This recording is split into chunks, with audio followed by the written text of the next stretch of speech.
Welcome everyone to another 5th edition game of the from the Unnamed Adventures Guild.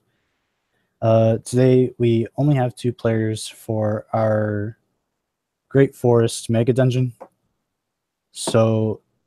But despite that, they have returned. The members that are there so far that have returned are, of course, the researcher and Layla, Amalis, a hired arm, so to speak, Korkosh, Roland, Fear, Luna, and I'm not sure if Drazona is supposed to be there, so I'll have to figure that one out. But in the meantime, let our characters and players introduce themselves as they descend into the darkness.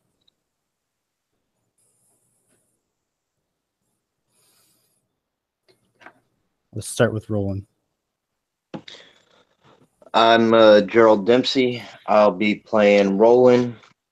He is the hermit wizard, high elf, who was part of the same group of elves that Kark is from. That his family was slaughtered. That all led him to the Unnamed Adventures Guild, which in return led him down here to this dungeon that has not been so nice to him, but has kind of helped him a little bit in a way as far as getting a little bit braver. Not too much, but just enough. He only has an armor class of 12, passive perception of 14, and basically he's committed to getting rid of the evil down here in this thing, and he's just hoping to survive it.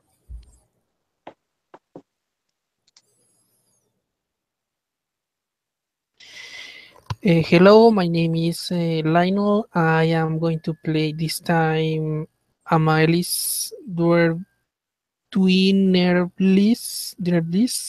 She is a wood elf female, a cleric of knowledge domain in the service of Angarra, the Queen of Arvandor. She came from Faerun along with her friends Arachris and Leila. She is currently wearing a student leader, a shield. She has a mace, a long sword, and a longbow that Leila kindly give to her.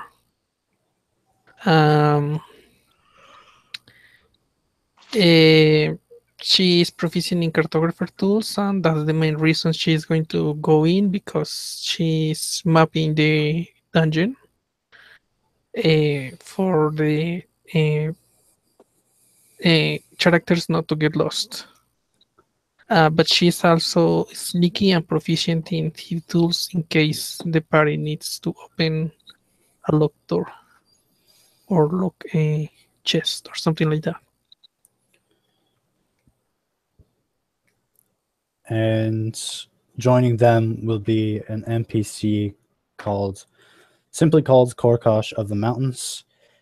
He is a Goliath barbarian who has just left the Colosseum to assist them into this dangerous place, with the only reward being the thrill of battle. And with that, let us begin.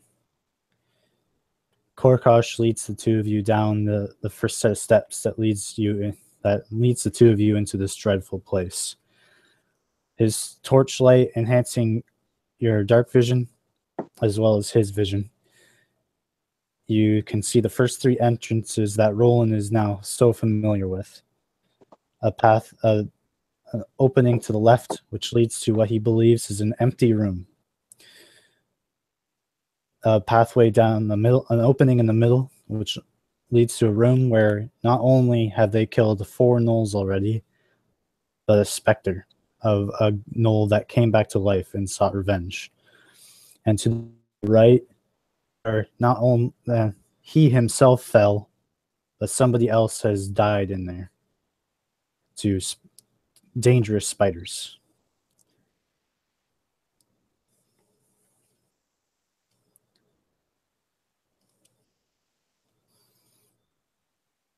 Are the Korkosh spiders looks around.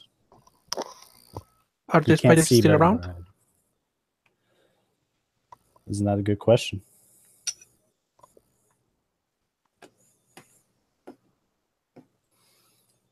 Amaylis peeks through the doorway to see what is inside without entering. Roll perception.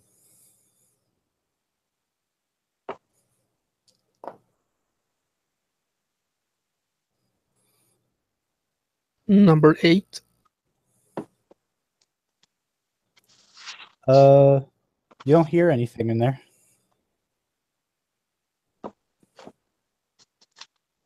It's awfully quiet.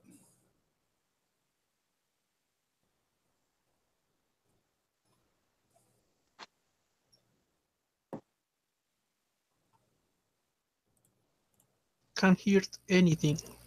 What about you?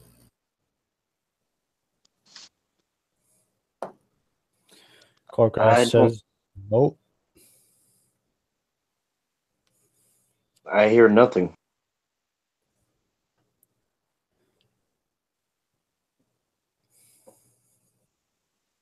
But I'm sure the dangers are there, as they've proven to be time and time again.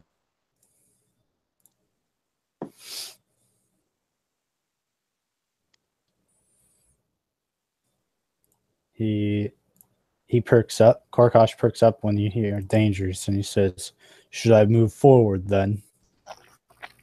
How about this? I have one of the. Oh, I have one oil that me and Laila bought back in Illumina. Let's just throw it and turn it on with a torch, with a torch, or with a spell that you might have.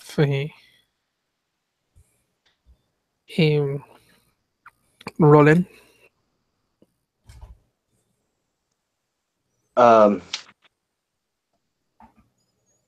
Well, I have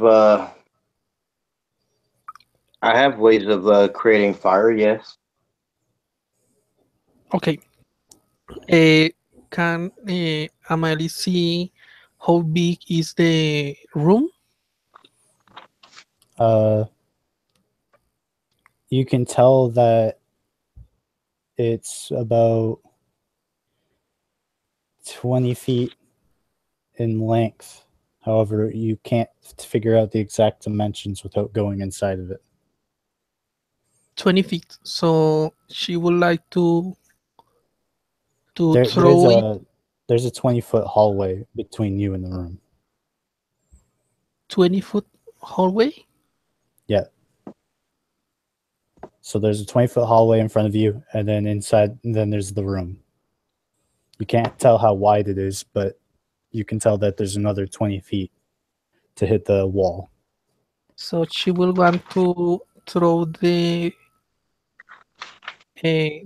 oil at the end of the hallway, just in starting the room, and from there they can see better when they light up the oil.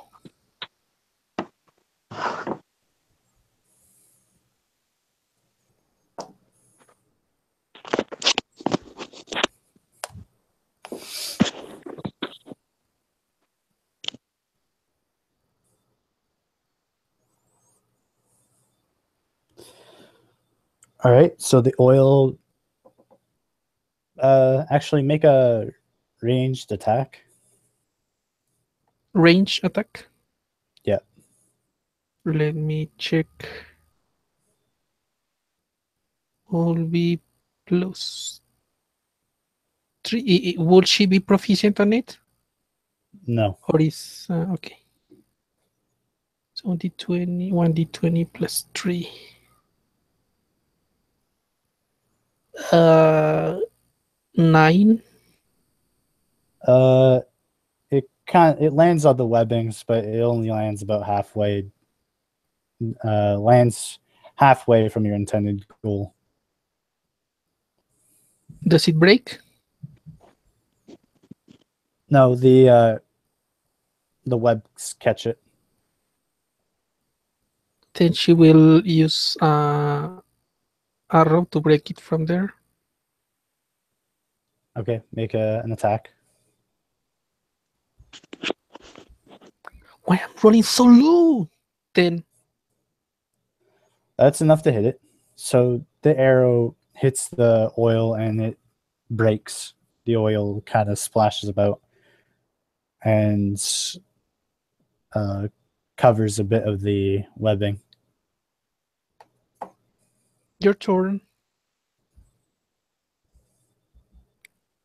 All right, so I throw a firebolt in there.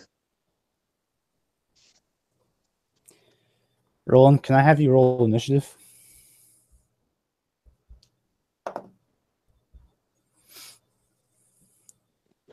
Doesn't that sound fun? 13. So, Not the lowest roll I've ever done. So as you are getting ready, so who's in front of this doorway? Lala will have, Amelis will have move away to let him cast the spell. And maybe he will can sneak between the Goliath that will be in front and shoot. Well, the Goliath is not going to be in front of you when you're throwing oil canisters and throwing firebolts. Yeah, I mean, I assumed that I was at this particular time in front of everyone in order to throw the firebolt. Maybe he ducked back behind the Goliath, but I would be, right there. He's right behind you. So you are preparing to cast a firebolt at this oil blotch. A skeleton comes from around the corner and starts rushing towards you. It's short sword and so it's short sword wielded, already being brandished towards you. Ooh. I'm assuming a 21 hits you, or a 23. Yeah, it hits me twice as much as needed. Yeah, so it runs up and it catches you off guard as it kind of grabs your one shoulder and stabs you in the other arm. After pulling, it takes both of its hands to pull its blade out of you, but it's now standing before you, definitely injuring you. It's your turn as part your firebolt. How much damage did I take? 6 damage. Okay, I'm guessing since he caught me off guard, I was in the middle of getting ready to throw this firebolt, and I'm just gonna kind of freak out and go with burning hands toward him. So he'll have to do a dex save for half damage. He rolled a 15. It misses. It misses. It misses. My spell DC is 13, so he'll get half damage. Which is...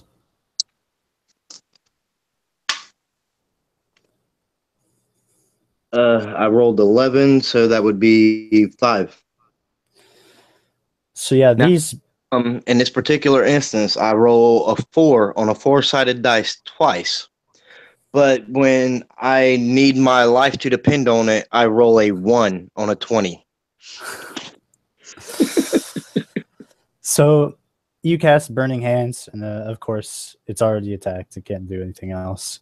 And you blast it for 5 damage. The bones start smoking.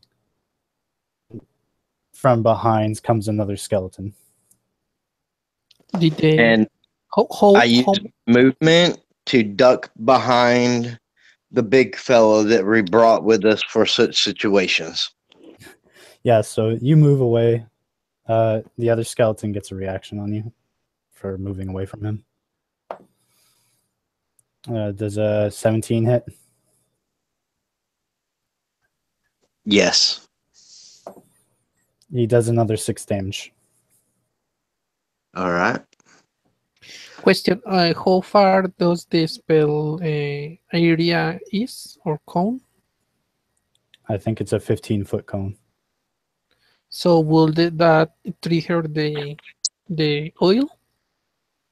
Ignite the oil? No, it's just a little too far away. Would putting something in my mouth count as an action, or is that kind of something I could just do during my movement? It would be a bonus action because that's a use item action. Right. And I imagine if you're planning on using a good berry, they're in your belt pouch, so it's not like you have to search for them. Right.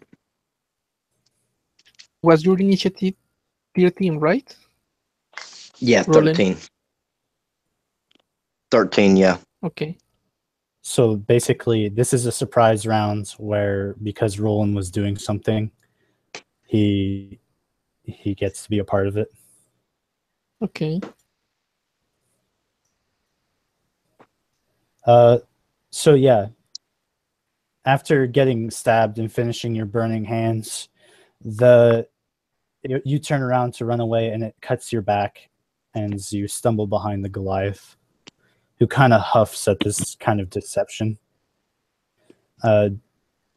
You're eating that good berry, Yes. so 1d6 plus 4. Yeah, I just rolled it. So you eat this good berry, and how much did you heal from it? 8. Yeah, so the first initial stab wound heals over really well, like as if it didn't happen, and the second one heals a bit. It's closing, but it still hurts. The other skeleton that was going to do something, he's running towards the Goliath to attack him, but he just he swings his skeletal weapon at him, but his hand falls off onto the ground, and the skeleton's looking at his hand that's now away from him.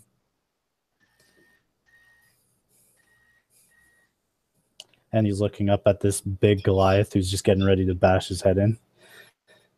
Korkosh and Amalis, roll initiative. 16. It's in the chat. Okay.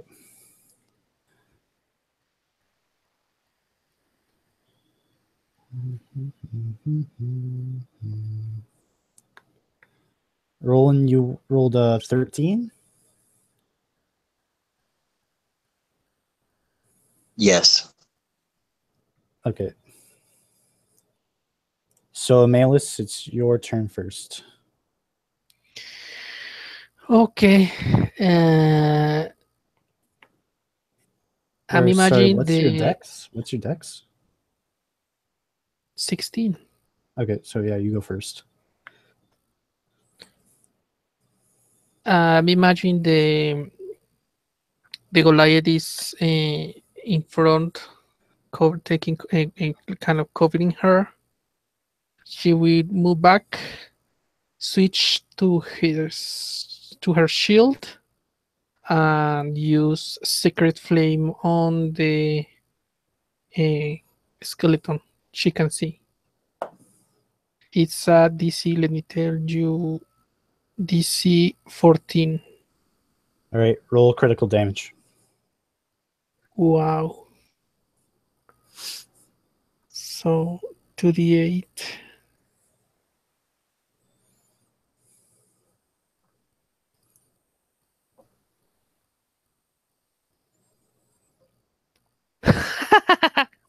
Four. Was that the one that Roland already hit, or was that a little If towards that's the the one? one who is in front that he can see, yes. They're both in front. They're both side by Sure. side in this hallway. She will think that it's wiser to hit the already wounded one. So yes. Yeah, so he was just standing there getting ready to attack the Goliath, and he sees this flame like this. Well, he can't really see the flame because there's a ceiling there, but he sees the light of it coming, and he can't really see where it's coming from, so he jumps up, hoping that like he'll jump over it, but he just smashes his face into it. But your faith isn't quite as strong as you believed it would be, and the flame just turns out to be just washes over him rather than having any heavy impact, and he falls to the ground on his feet. Yeah, it was a sacred flame, so we were okay. She would she being a knowledge cleric, even being only a level 1 cleric and proficient in religion, nature, and arcana, know about the skeleton weaknesses? Roll Arcana. 16. Uh, well, because of their lack of anatomy, you know that they can't be exhausted and they're immune to poison. As for weaknesses, they are not weak against radiant energy. However, they are weak against the good old-fashioned mace to the head. Bludgeoning damage works really good against brittle bones. Okay, so she will take up her mace. I'll be ready for when it comes. And that will be her turn. She will try to stay away from them, of course. All right. How far away did you move away from the Goliath?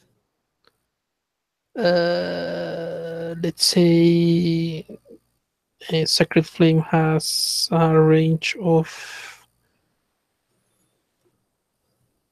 shoot, like 60 feet. It will be 30 feet away from them, not the Goliath.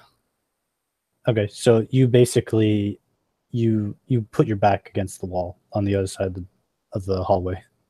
Okay. The skeleton is looking pretty battered.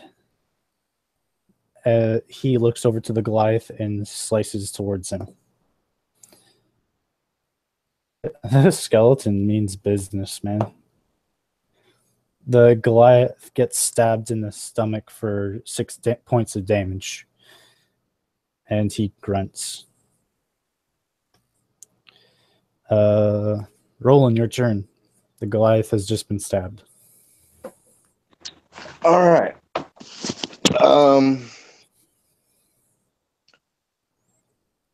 I'm going to move to the side of him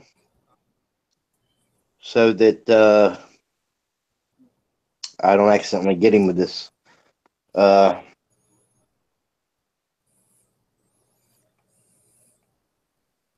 gonna go with acid splash. Okay. Yeah, Are I you think that'd targeting be both of them? ones. Yes, deck save. All right. So the one that you've been hitting this whole time? Right. All right. So you throw it at him, and he dodges out of the way, and he cackles. But the second one, standing beside him, doesn't get hit by the actual attack, but the splash lands on him.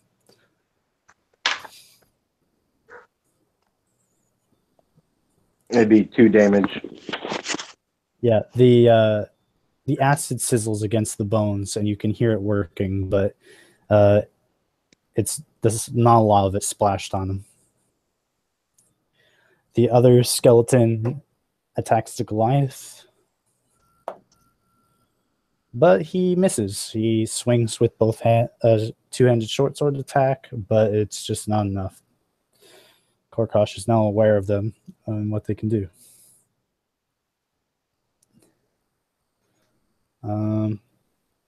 He swings his axe at them, his battle axe. Or sorry, the skeleton didn't have a short sword, so he just tried to punch him. And Korkosh swings his torch, but he smashes the torch against the wall, and it crumbles onto the ground.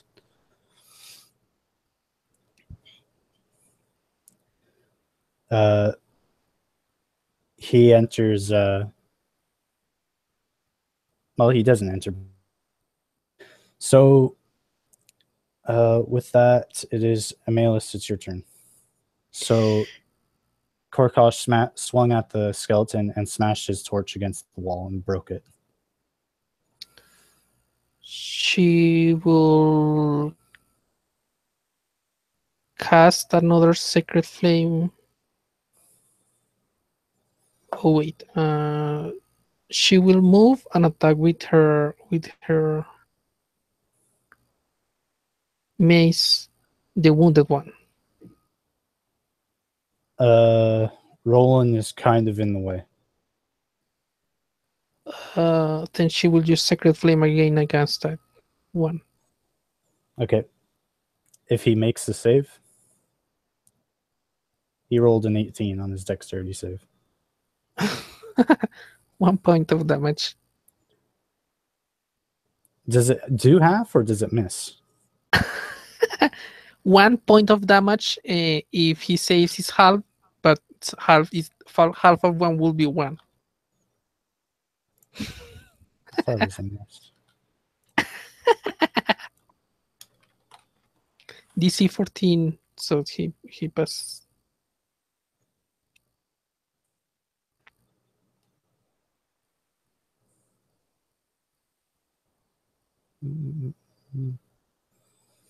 No, if he makes the save, it misses.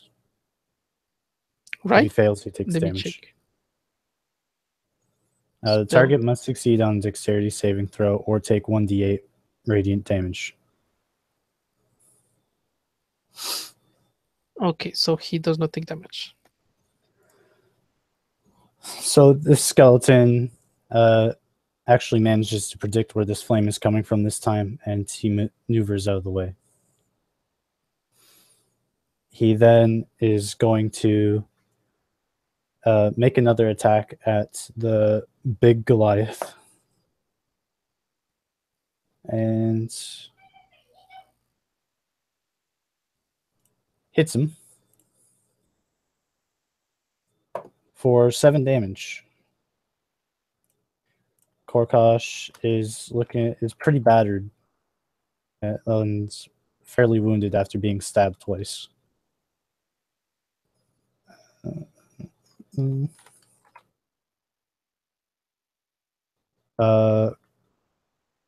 Roland, it's your turn.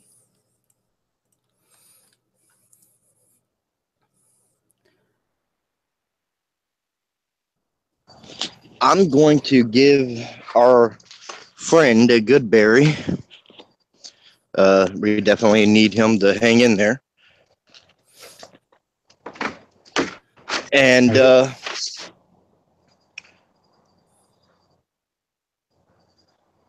upon doing that, that kind of ties up my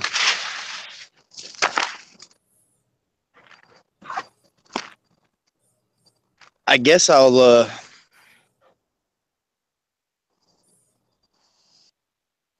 go for another acid splash. That's pretty much the only thing I can do.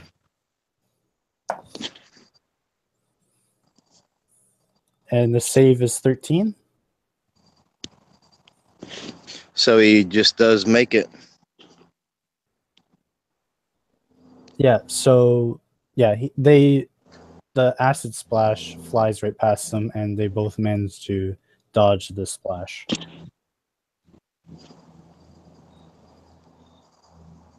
The other skeleton, who's been seemingly time, he tries to punch the Goliath, and his hand just kind of hits the Goliath's abs and does nothing.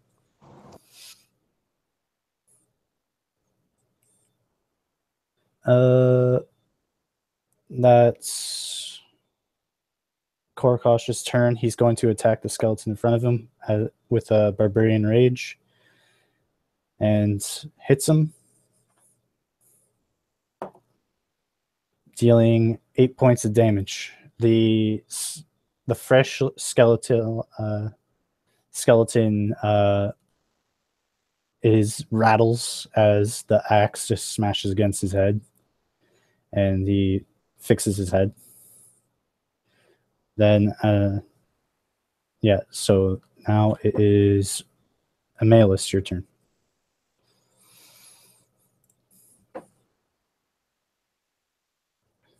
How damaged or wounded does the barbarian seem?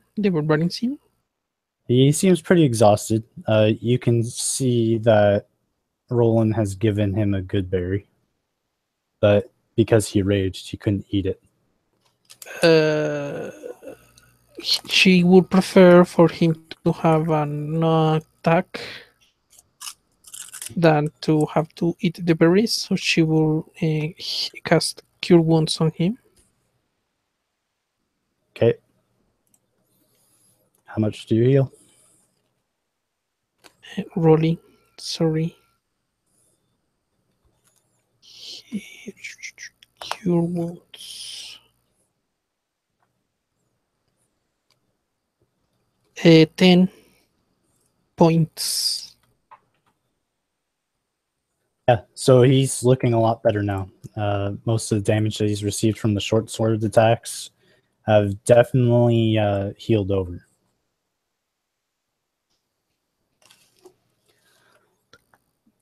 The successful skeleton, I guess we'll call him, he's going to attack the Goliath and hit him,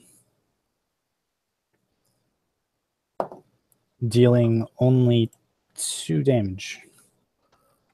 So the skeleton thrusts his short sword into him, but the Goliath just flexes and the blade doesn't go as deep as you thought it would go. Roland, your turn. All right, and they're both still standing, correct? Yeah. The one's looking like it's gonna fall over anytime soon, but the other one's still looking pretty good, just a cracked skull. All right. The one that looks like he's gonna fall over anytime soon, the one that I've been working on. Yeah. I'm gonna go ahead and use Burning Hands on him. If you use Burning Hands, you can hit both of them.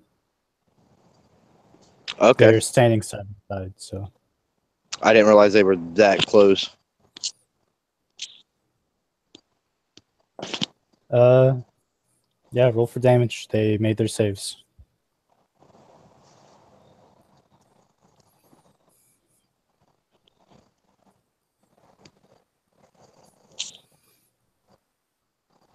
Six damage, so that would be 3.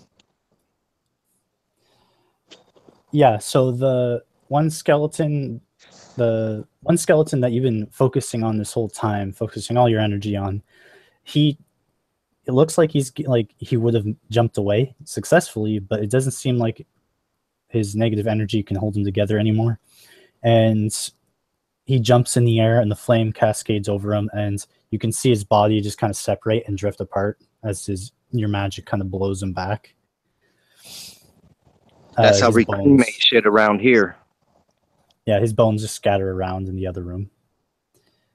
The other skeleton, he gets fried, and he's, of course, he tried shielding himself the best he can, but without a proper shield and or any armor, he winds up taking the 3 damage.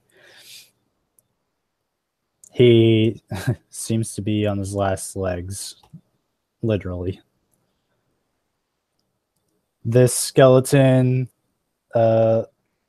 moves over to you and tries to punch you. But he misses. He swings wide, trying to do a haymaker, but you move out of the way. And Korkosh performs a reckless attack against him, but I threw my 1 dice on the ground.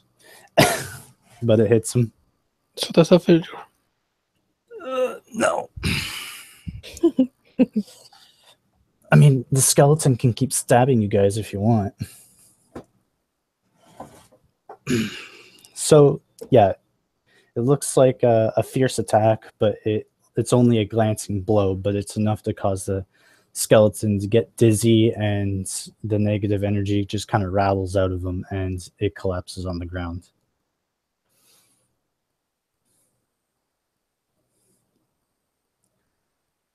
The 2 skeletons are defeated.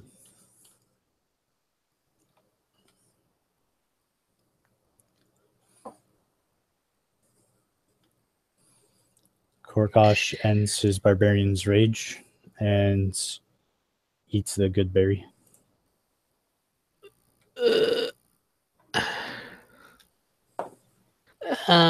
Can you please?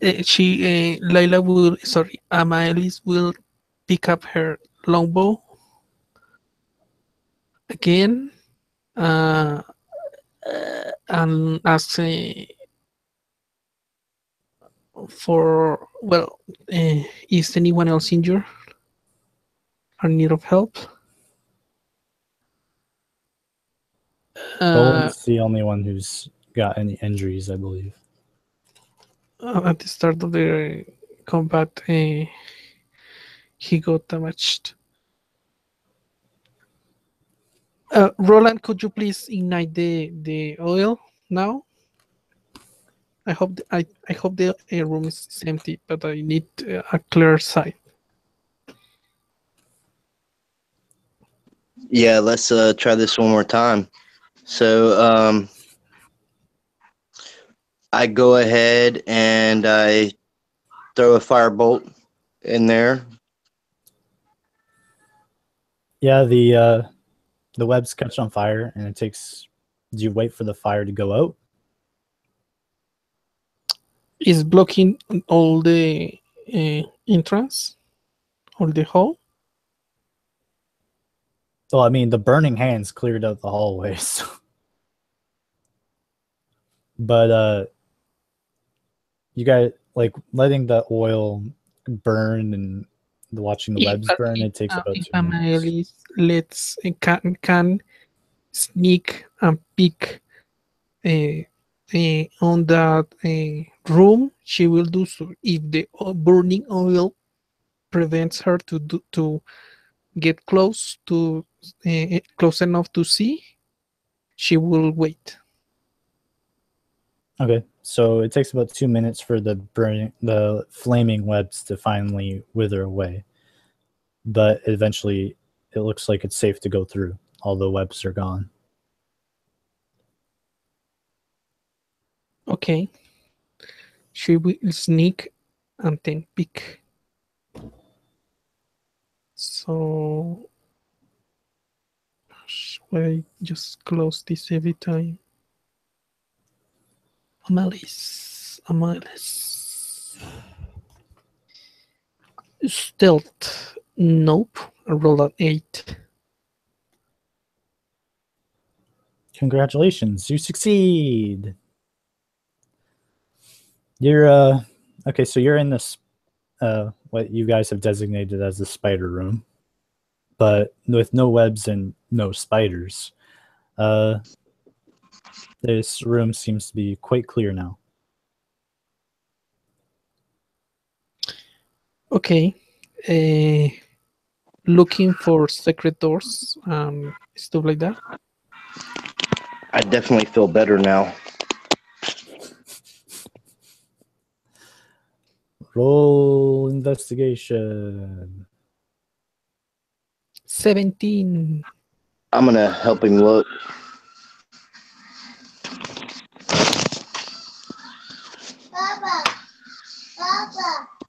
I wasn't much help. What'd you roll? He had to go A. Eight. Yeah, so he doesn't give you advantage. So you're looking around and you don't see any hidden doors or secret passages in here.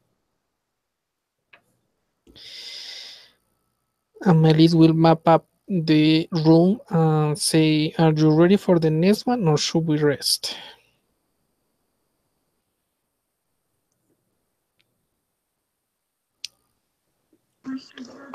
We can go ahead if you're ready. Okay. Was the first room empty, really empty? The room that you're currently in? Yes. No, the spiderweb one? No, the other one that you saw, you say that was empty. Oh. Or looked empty. Not the null ones, not the ones with the, not the one with the nulls, but the other one. Nobody's gone in there, so you guys don't know what's in there. So she will try to sneak and peek from that one again.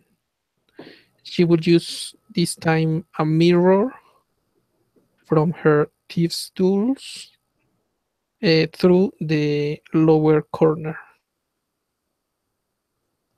All right, so you're scanning the room, the empty room that nobody's gone into before. It's definitely incredibly mossy in there, a little humid, and the moss is wet on the floor. But you look to the northern path, and you're looking around, and to the north there is kind of a thin hallway that looks like it leads to another opening. Looks maybe another room. Check for traps.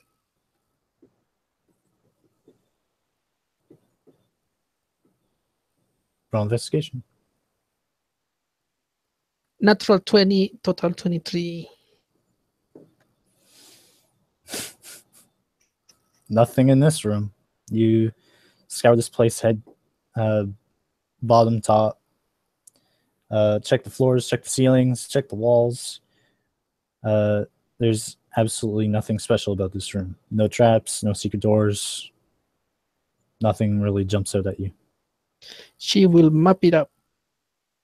All right.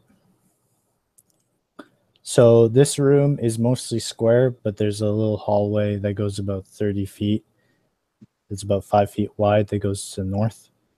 And then it hits what looks like might be the other room with the knolls in it.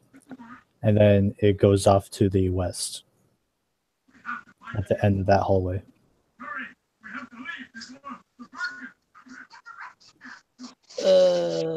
Shall we check again the Knowles room?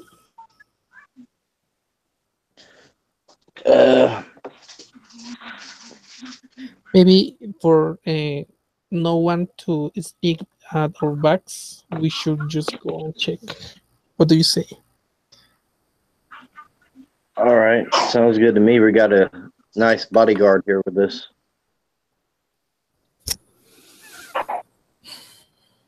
All right, so Korkosh is going to pull out his shield and battle axe, and he says, you can't see very well. Let me see what I can do. You know what? Laila has spell that lasts for 1 hour. We can just go back and make it that your shield glows. What do you think? From the front part, it will help to distract the others that try to see at you. He says, I will return in a moment then. And he goes up there. He comes back about 2 minutes later, and his shield is glowing. Let's do this. So you go into the null room. Everyone make perceptions. 24. 18.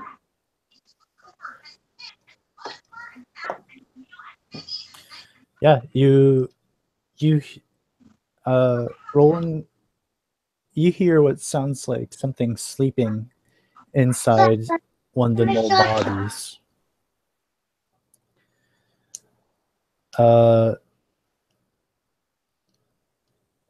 Amelis, you hear what sounds like two rats sleeping in the null bodies.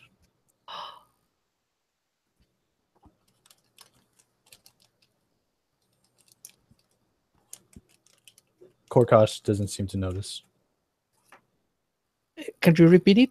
Someone or something is sleeping over the bodies, or where would be the bodies? There's two what sounds like rats sleeping in the null bodies. Small rats or big rats? You can't really see them because they're inside the bodies. You. They sound pretty big though. She will communicate this to both of them.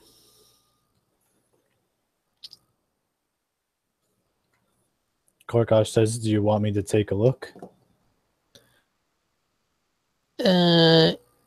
She will take her shield, say, put back her shield and take up her arrows, say, bow and arrows, and say, maybe just wait, hope you are ready for battle and cover me, and I will shoot an arrow towards them for Well, you them to can't. come us. I mean, you can shoot at the bodies, but you can't really see where they are. You can tell that there's one sleeping in the body right to your right, and then there's one sleeping across the room. However, it doesn't sound like they're sleeping anymore. I think we woke them up. Yeah, she will ask him to step forward, covering her, and she will shoot the thing she sees first. But she will ask him, please do not enter completely into the room. So okay, so he's following behind you. No. I want him to be at the front, covering her. Oh, Well, she will ask him to. You can't tell him to go ahead of you, but then not go in the room. No, I say not enter completely. Let's say pass the doorway for he to be a shield, like, and still allow her to shoot at whatever comes. But for those things not to come back unless they are too big, so they can retreat and make them go just one per time through the doorway. All right. So you are waiting for the rats to do something, and they don't.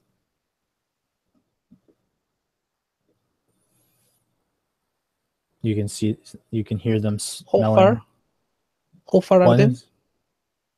One's about 10 feet from you, probably just around the corner of the doorway. And the other one's probably about 40 feet away from you on the other side of the room. Secret flame to the one that she can see that is around the corner. You can't see him. You can just hear him.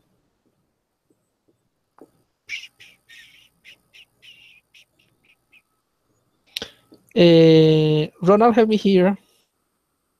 Roland, help me here, please. You see that? You see that body? There's something in there. Can you shoot a firebolt at it so it starts It startles what I think should be a rat, a giant rat.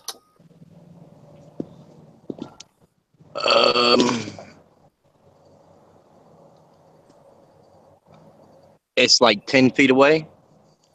Yeah. All right, so I'm just gonna do burning hands at it.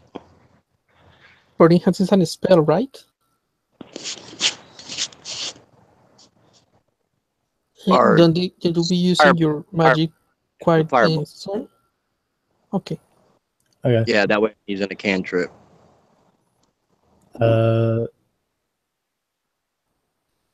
Roll an attack roll.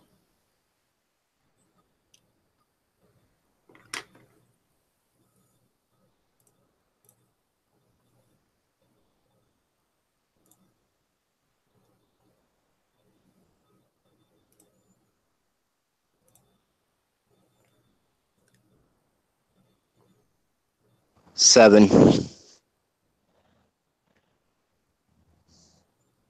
Yeah, so you throw a firebolt, it smacks into the body, but the body doesn't seem to be harmed by the firebolt. The rat, you can hear the rat kind of freaking out a bit while it's inside, but it doesn't seem to leave. Oh, there it is.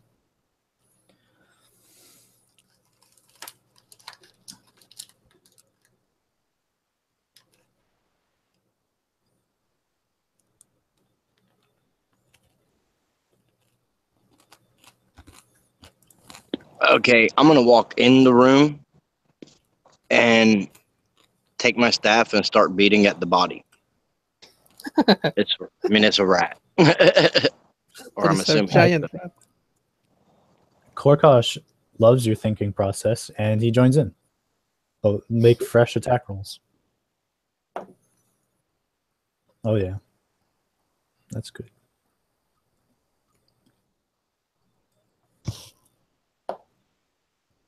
$14. You are smashing the body, and Korkosh thrusts his axe into the body as well. And you don't know which one of you really hit it, since the body is now kind of just smashed to pieces. But you can hear the rat kind of squirming a bit, and then it just kind of lets a last squeak before it's like wheezes.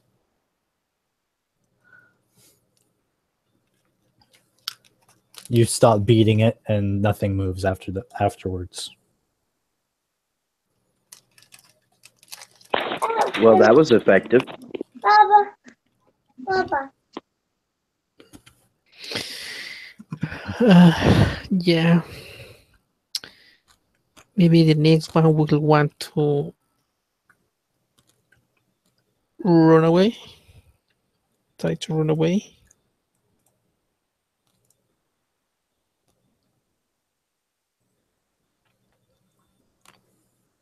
Shall we try the same with the other body? Yeah, I mean, I'm still not confident of attacking at close range. But I have your backs covered in case something bigger comes out of that.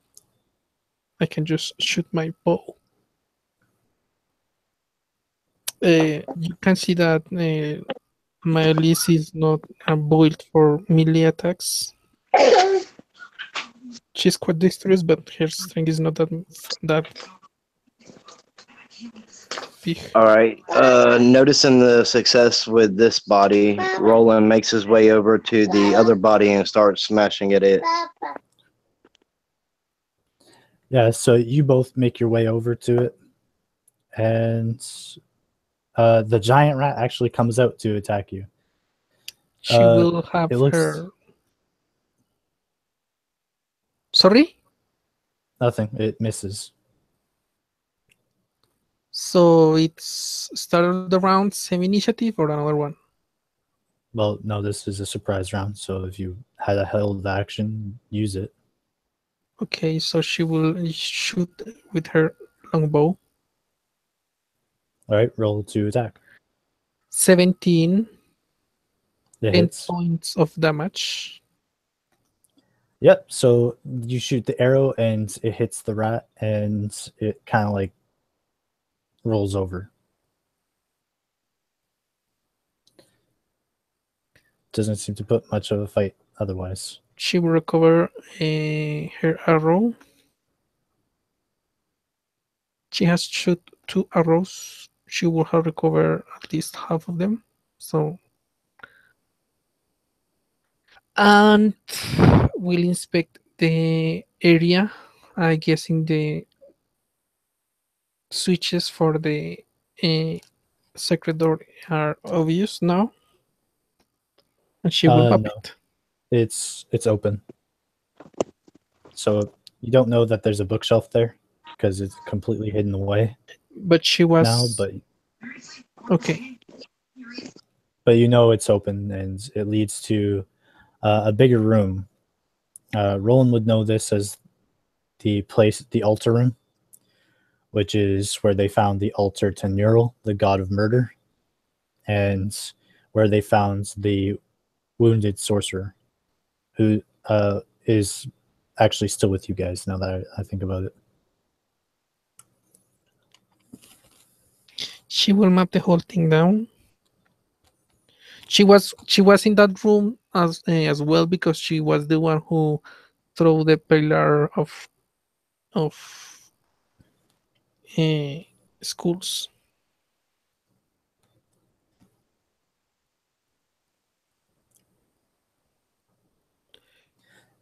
Yeah, so you have the first 3 rooms mapped out. And somewhere there was a glyph or a magical something that exploded when the bard uh, say that word in Sylvain. She that will have that mapped too. Yeah, so you have this area mapped out. Okay. Is something in that room, big room? From what you can remember and what you've noticed about it, there's nothing about the room. The altar was destroyed, and the only other thing that was of interest that was in there was the the mage. Of course, you let him go.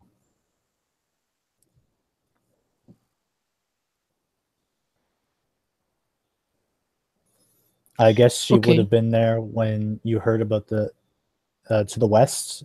So basically, after the 60-foot walk and into the center of that room, there's a hallway to the north and south. Where and the south is where you came from. West is where a specter would be, is what the mage told you. But I don't believe you were part of the party who went to the east, so you don't know what's over there, gone over there yet. No, last session I could not attend, so she will not know that part. If I'm not mistaken, that's the section with all the spiders. To the east,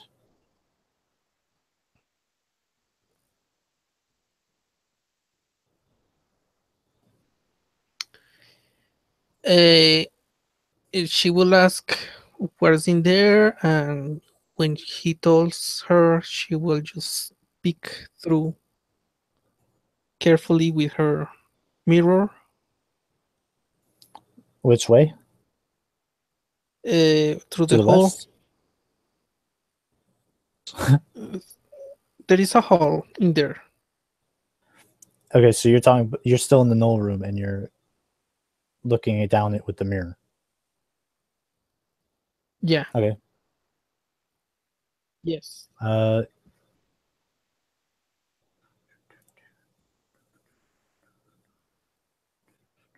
Roll perception.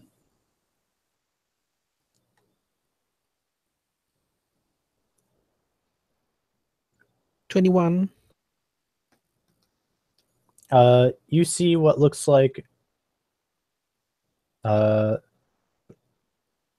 mosquitoes floating around in the room. Oh crap. You, those are dangerous. Would she know what they are? Roll a nature check.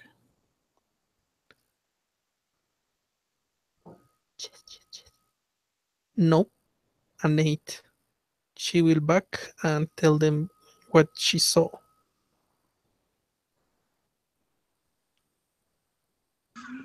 Mosquitoes don't seem too bad. They're big. If you were to have to guess, they're about a foot tall. A foot tall mosquitoes. So they're big. Did they seem feeble enough to be attacked from the distance? It seems.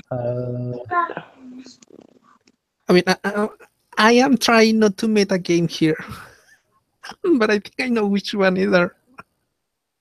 And those things are dangerous. Yeah, you could probably shoot them from here. But of course, shooting at them would probably get their attention.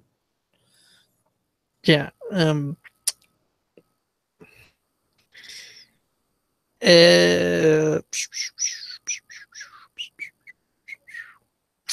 Since she does not know how dexterous the things are,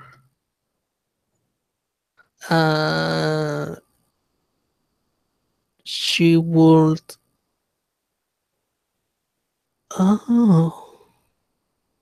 But she will waste her only remaining spell slot.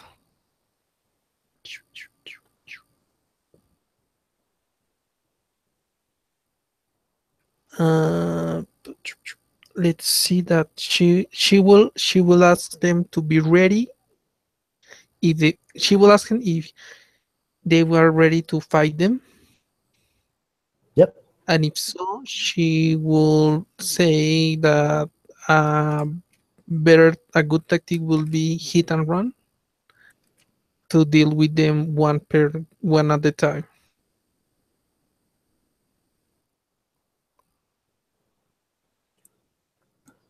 All right. I know your barbaric ways might not be aligned with this, but I do not know them, so they can be very dangerous. And I prefer this. I saw you were having trouble with those skeletons, and I have only one. I can only cast cure my curing spell once more for today. He says, "Can we get on with it? I'm getting bored over here." What do you think, Roland? Did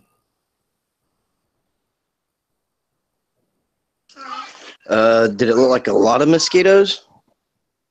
How many you did can she roll saw? perception. You think there's about 4 of them? Yeah, 4 of them are too much for us. 3. They will have tactical advantage. They only have us outnumbered by 1, and they're mosquitoes. I mean, it's not like they're intelligent creatures. They're gonna fly at us, and we're gonna kill them. Okay, but let us start attacking from the distance, so we have at least one a moment to shoot again. So basically, she will position the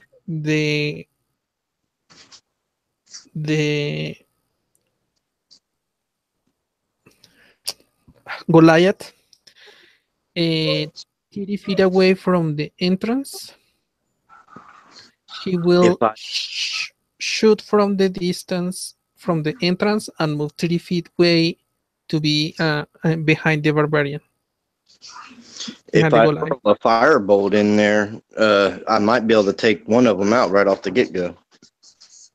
Yeah, I mean, we have range he does not have, so we shoot and move backwards. So when they come at us, they will meet this huge uh, uh, being, and she winks at the barbarian and the Goliath. So you made your shot already? Let me run 10. I'm waiting for Roland to be in page and attack as well.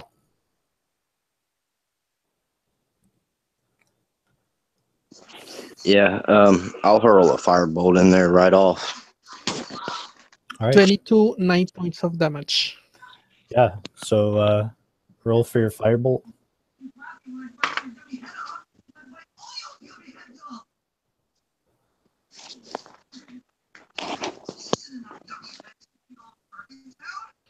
Rolling.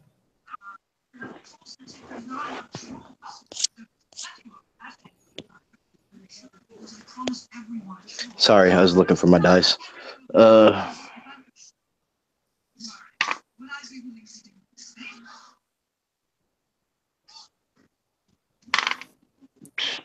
I missed. And she What'd you will roll? move. I rolled a 1. A natural one? Yeah. How could you roll a? I mean, okay, whatever. I want the both of you to make competing attack rolls.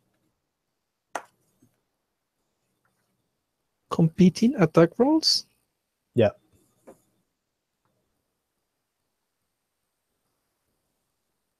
$13.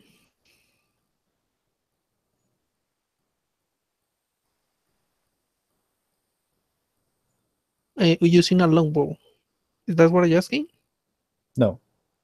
So you rolled a 15. Roland, can you make another attack roll? 20. Now I get the 20. Okay, Roland, I'm going to need you to roll for damage.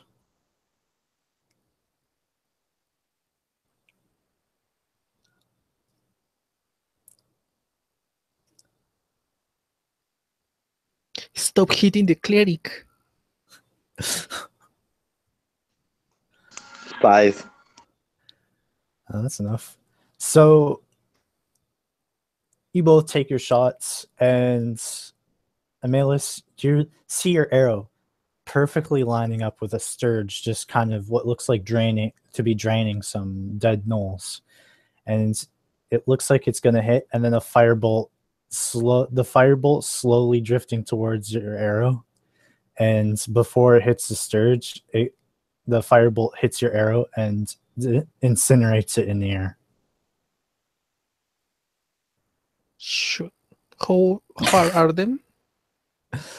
The sturges are, I would say, 80 to 90 feet away. Okay, so she won't have time. Roll initiative or just... I would say roll initiative. Two of them, okay. Once the firebolt goes off, the two of them that are closer to you look over and spot you. And the other two are still draining bodies. Same that last time, 16.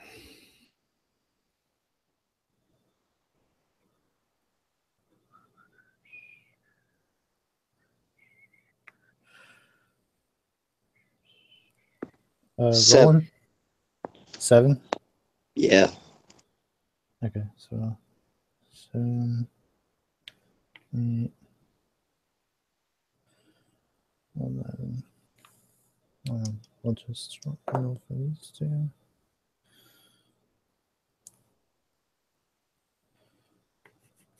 All right. 9, 7, 8. All right, so the first one to go is draining a body of a dead gnoll.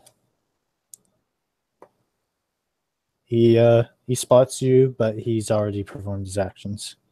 He detaches from the body, and it looks like he's getting ready to fly. The one that's closer to you, 80 feet, he kind of hops off the ground and flies full speed towards Roland and lands in front of him.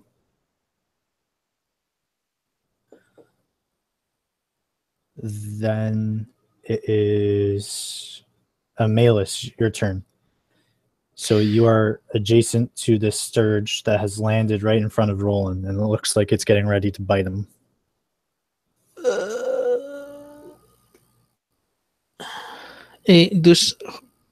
Can she shoot it from where she is? Yeah. You'll get. Are you guys standing side by side? No, but close enough, but not 5 feet to each other. I will say, unless the door is too small. No, the door can support 2 people standing inside of it. Okay. 24 points of damage to that one, and then move back behind the Goliath. All right, the Goliath is only like 5 feet behind you guys. So you shoot it, and the arrow just causes the thing to explode.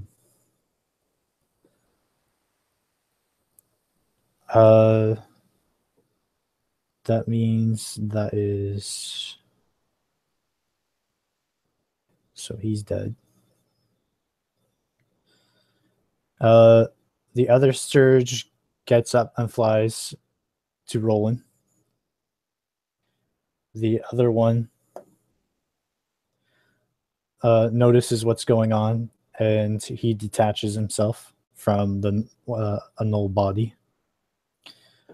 Roland, it's your turn. You have this giant mosquito in front of you. Yeah. You say he's right in front of me? Yeah, they flew 80 feet across the room, across the hallway, and land in front of you. All right.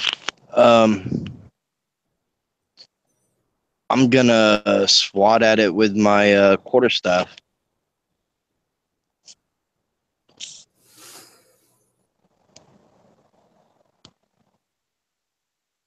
Okay.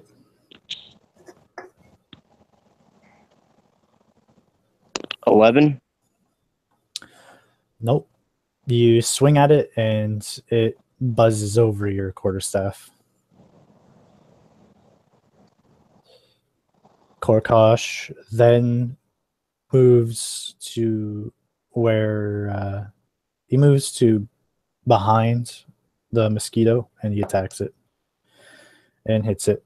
I don't even have to roll. So he just smashes his axe and over top of it, and it squashes. The other two, the one Sturge then flies to behind Korkosh, and Amalus, is your turn.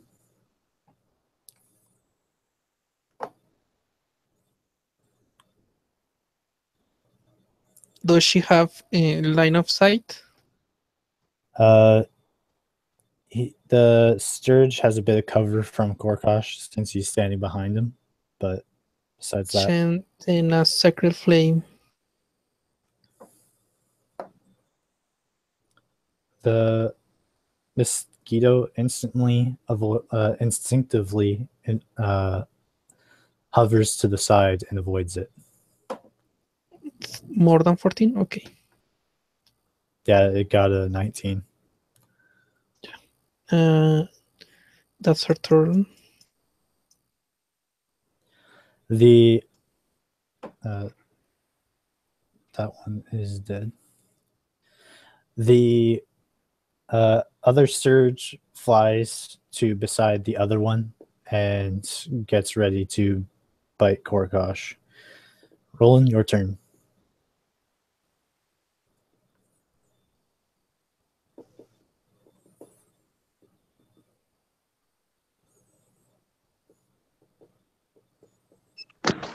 All right, I am going to again attempt to what the what's the closest one to me that's not like obscured? There's one that there's two Sturgis standing side by side. The one that is just a little bit to the right of Korkosh, he's available for you to hit. If you don't move, that is.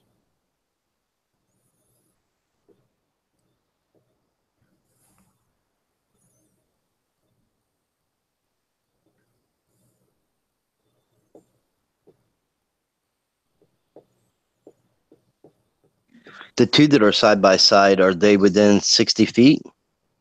Yeah, they're within, I would say, 15 feet of you. All right, I'm going to do an acid splash on the two of them. If they succeed on a dex saving throw, then it's only half the damage. Okay. One of them seems to avoid the majority of it. If they succeed, they don't take any damage. Okay. So the one manages to dodge your acid splash, but the one that you're aiming for gets hit by it.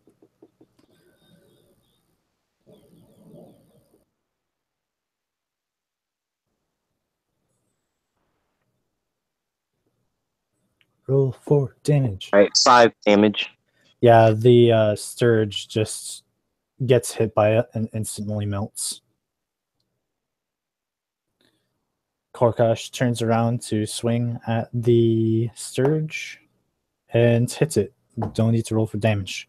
He just cuts through it and it just rips apart.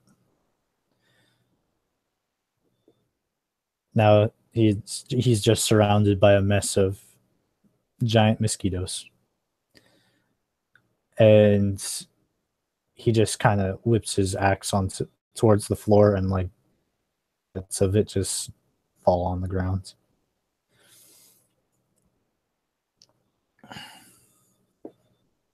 And that's it. End of combat.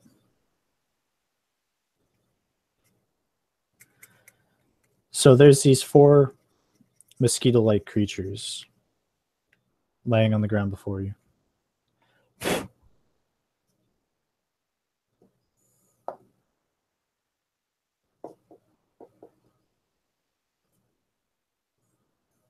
You may roll. Amalus already rolled nature, so roll in if you want to roll nature for it. All right.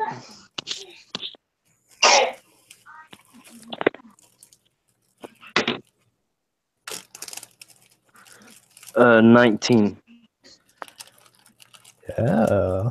So you know that a Sturge isn't particularly dangerous or healthy. Like they take one hit just to kill them. They're not well known for being very fortuitous. They are known to be nuisances, just like their very tiny cousins. However, what makes them dangerous is their attack. They have from recent some would say questionable studies have found that they have a quite accurate attack, and once they sting you, they will latch onto you and drain your blood. Their normal attacks have been known to kill commoners quite easily, and the blood drain is also quite vicious. And if a commoner doesn't survive getting hit, like just its normal attack, then the blood drain will definitely kill him.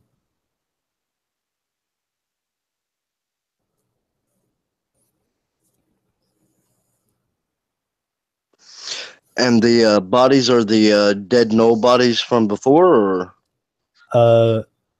No, these are, you've seen these gnolls before. That seems like they must have been just running back and forth. Okay. You do see other bodies of Sturge, so it looks like they could put up a good fight, but they just got overwhelmed. Amaelis asked him, have you encountered something else besides those things? that we have just seen, and she will take another sheet and begin to write down the things the party has encountered so far on all their days in this dungeon.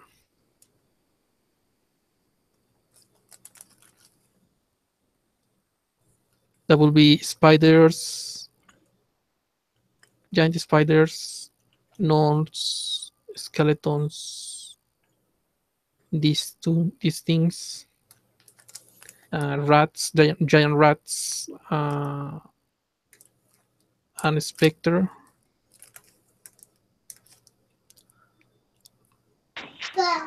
There were a few And orcs. orcs and orcs. Okay. And she will then go and inspect the bodies, both gnolls and things. The Sturge don't have anything of value on them. The Knolls had their weapons and armor, but the weapons are kind of already aging horribly in here. And the hide armor is terribly pierced. What about Just- coins or something like that? Maybe gems or necklaces, jewelry? Sorry. No, these Knolls are just hunters. If they came across coins, it would be from other creatures. You assume that this place, just from how old it is, the Knolls wouldn't find any signs of gold in here, so there'd be no reason for them to carry it. And the room, secret doors, secret passages. Roll investigation.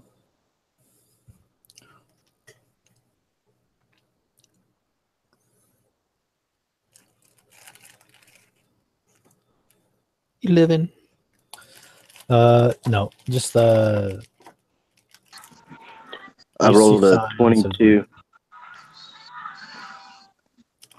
God, you guys are paranoid now.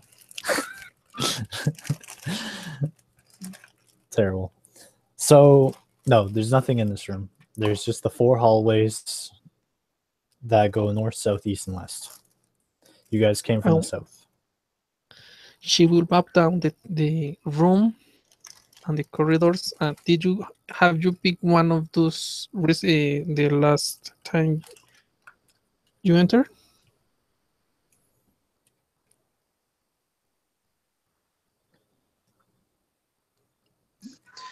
This place is almost like a maze.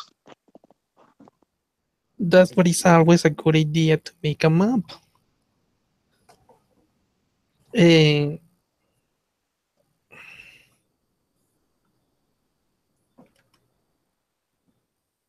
so 1, 2 east, 3, 4 north, 5, 6 east.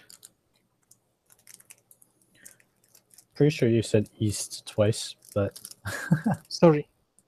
1, 2 west, 3, 4 north, and 5, 6 east. So 2. So let's go west. All right, west sounds good.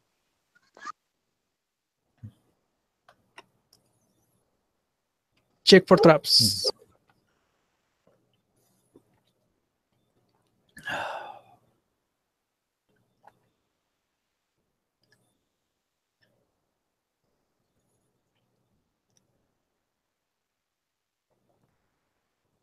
you don't find any.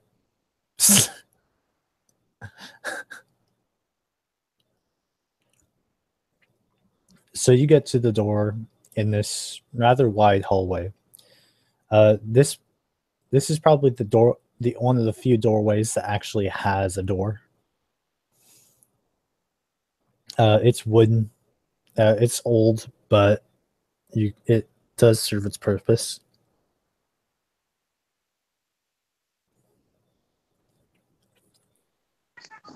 I haven't been here yet.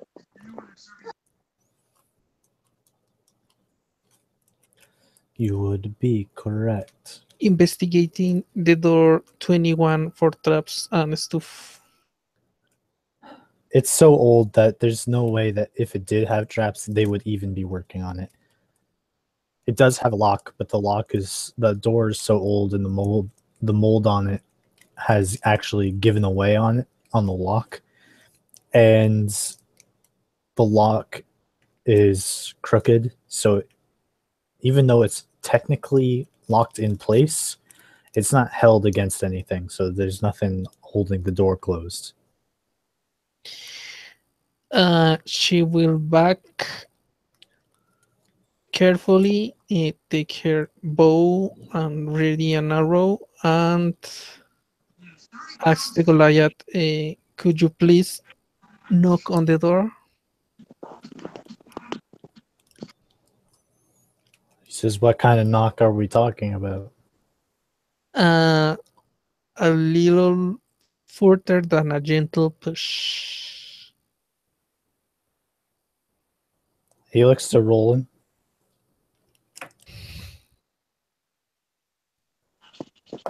We could listen to the door. All right, listen. I forgot. Sorry. All right, so I'm gonna like put my ear to the door and listen real carefully. Roll. She will help. 19. So, Roland, get advantage.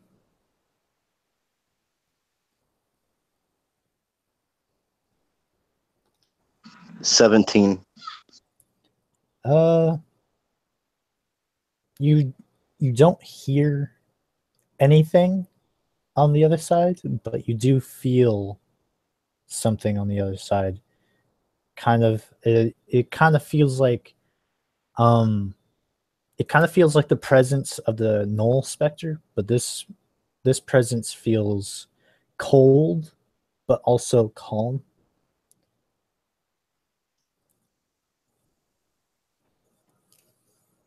I can't hear anything, but I know there's something there.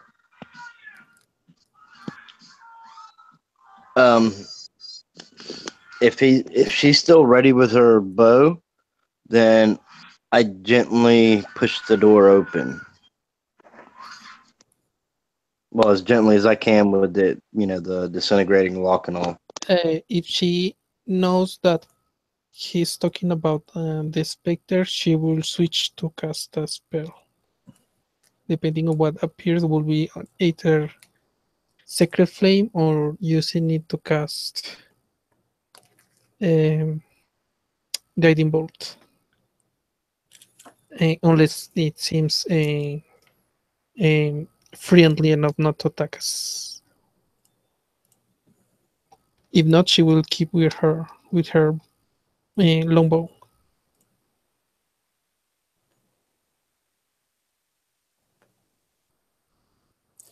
All right, so you approach. Well, you open the door. Roll stealth.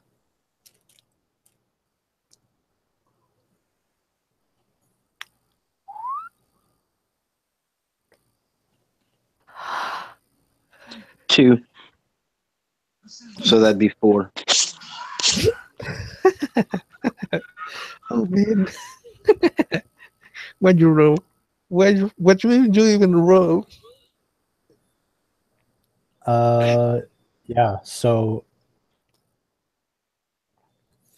you're opening the door, and as you turn the knob, your kind of eyes widen as you see the lock that is attached to the doorknob is falling out the other side, and you're kind of like, oh no no no no no, and you actually like stuff your arm through to try to catch it, and you open the door wildly, and it hits the ground, and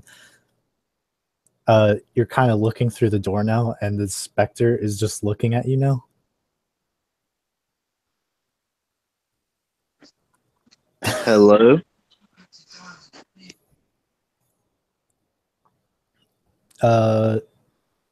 It's a humanoid figure, not anything like the Knoll that specter that you previously encountered. But it doesn't seem to talk to you, but starts making like it. You can see it lift up what looks like hands, and you can see it start making alphabet. I'm assuming you know Elvish, so you notice that this writing is Elvish. Oh yeah, I'm an elf. I totally forgot.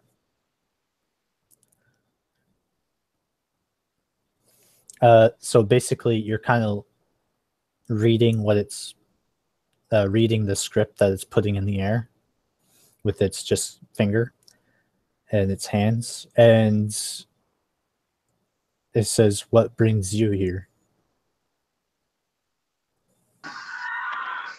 We're trying to get rid of all the evil in this dungeon and make it a better place.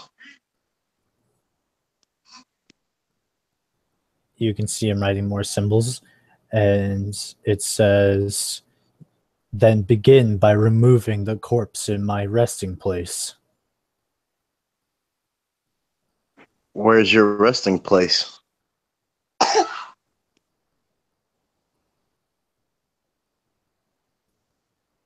It starts walking towards the it starts heading down. So basically how this room looks like is that it's like a hallway, a little bit. It opens up to your left and right, and then goes about 10 feet, and then it goes down. Both sides open up to a hallway, like another way down, and he starts heading down the southern path. I tell Elias, "Come on, big fella," and I slowly follow. She will. I think I will say she will say, "Be careful for traps or something that could hurt us. I will map these so we do not get lost. And be careful maybe something can come and catch us from behind." And she will start mapping. All right. So you guys, it doesn't take you long. You guys are only about 30 feet away from the door before what looks like a door. This one's made of stone, and it's moss covered, but it seems to be a functioning door, sturdy, able to be used. It looks quite, when it's closed, it actually looks like it's quite sealed. However, the rest of this hallway is basically a kind of nightmarish landscape.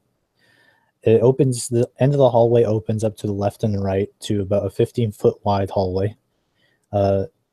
And in this hallway, this little section of it, you can see what looks like just mounds of corpses. Some are skeletalized, fossilized, even. Rusted swords and broken equipment that have just been destroyed through the ages. However, some of them look quite recent. You can see what looks like a halfling body that is quite fresh.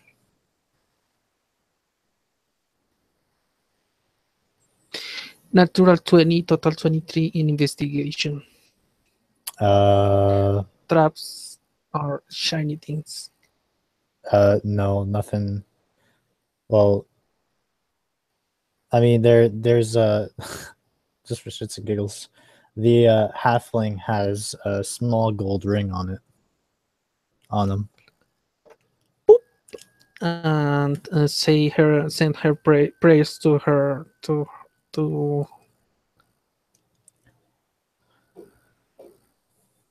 Yes, she prays for her soul or his soul and takes the ring, and I will pay. I think we might put the thing on a better use.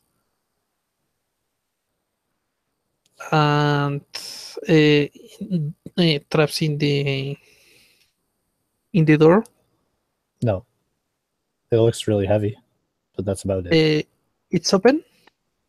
Sorry, it's locked. It's not locked, but it's closed.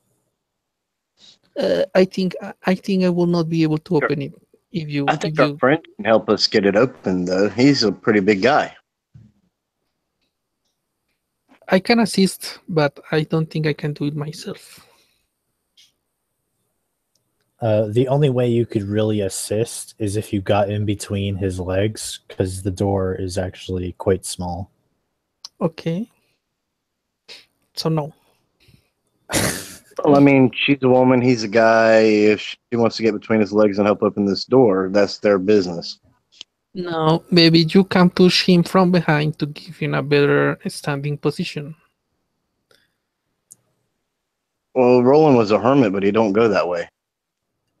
She will try to give her a better standing position, like hold in the ground by pushing with her hands in his uh, upper back.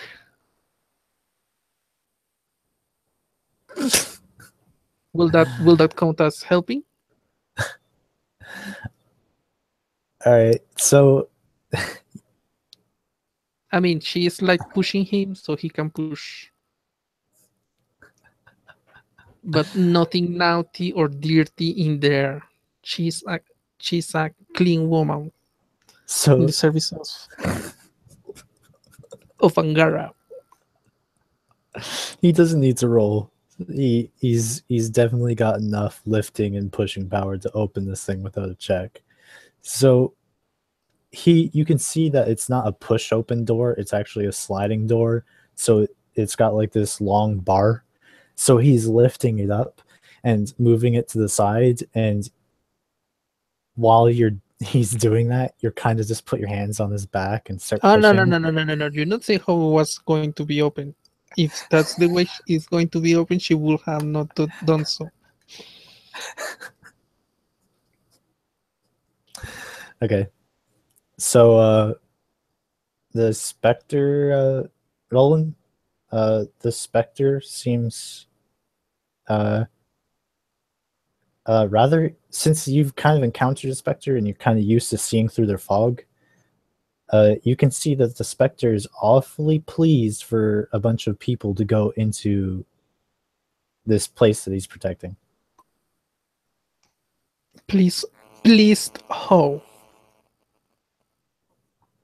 Can I insight check the inspector? That is just part of a standard insight. 11. Yeah, so you can tell he's greatly pleased by you opening the door. Be ready, maybe something might be in there.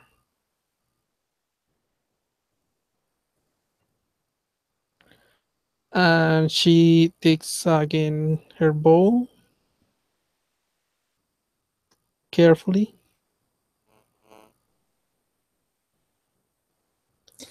And picks Roland? through.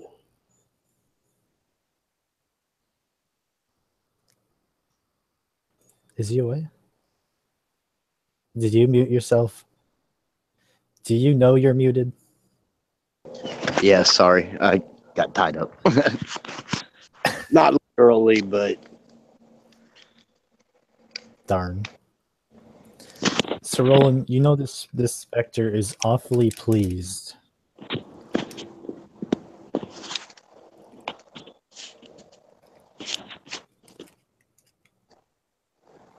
Is there anything else that you need from us?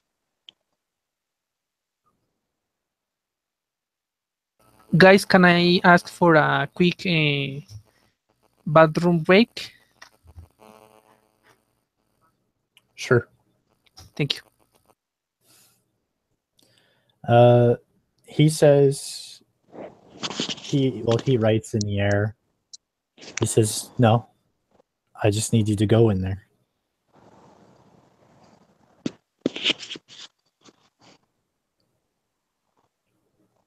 All right. No problem. And I guess when you'll get back, go ahead in.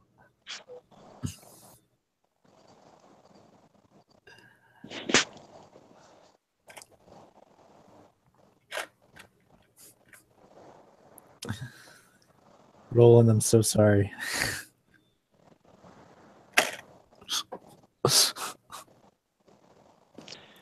It is what it is. It's fun.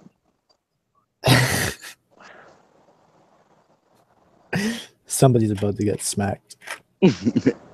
Well, I figured the Goliath is probably going to go in first, so hopefully it's not, nothing he can't handle.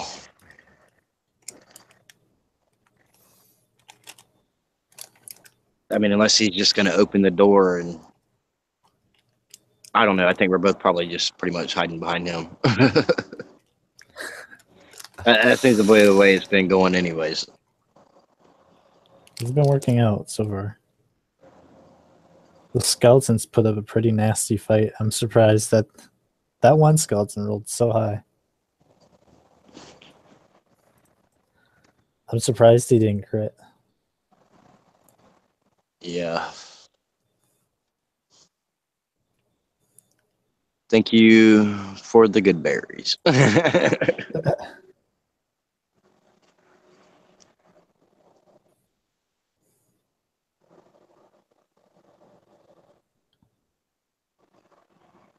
still have 3 of those left.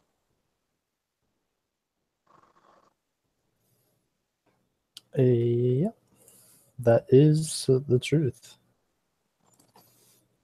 So I guess it just depends on how fast we burn our spell slots is how much ground we can cover.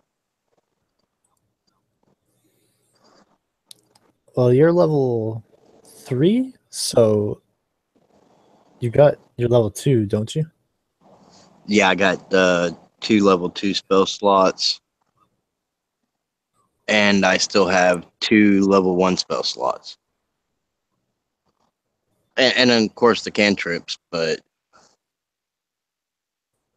I guess once the good berries are gone, I mean, I'm willing to go on after I burn my spell slots. I mean, the cantrips, I have pretty much, make up for that. But once the good berries are gone and his spell slots are gone, I mean, that's like the extent of our healing.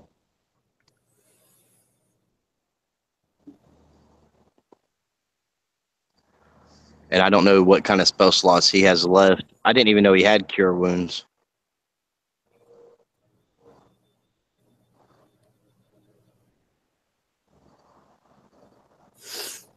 Well, he doesn't anymore.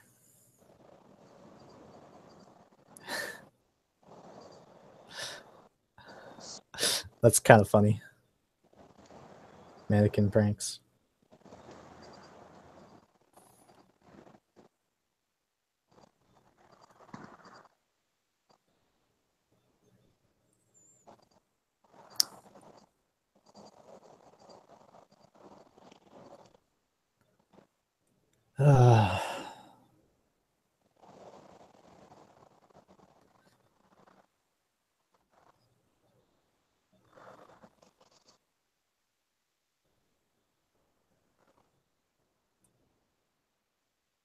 Hopefully it misses a lot.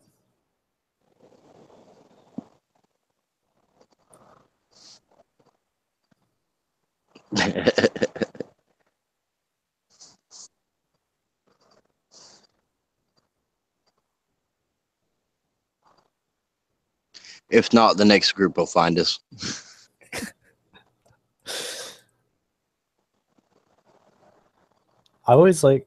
I kind of like the idea of the Spectre's Drain, but I just wish it came in more forms. And I don't even care that it does about the damage. I more or so like the ability to reduce maximum HP. Yeah.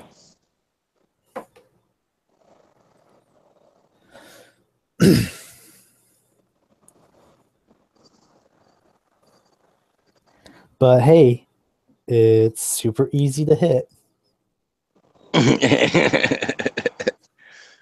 Right. Hey. Just fucking resistant to everything.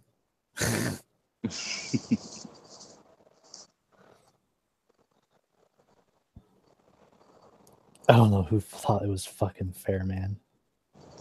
I'm trying to remember from our last encounter with one if Roland learned how to damage them. I think it just kind of like.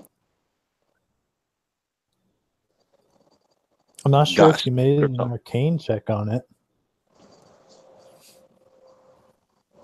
I mean, you could roll religion or arcana, but or if you have both with one of them. Yeah, so go ahead and roll a religion.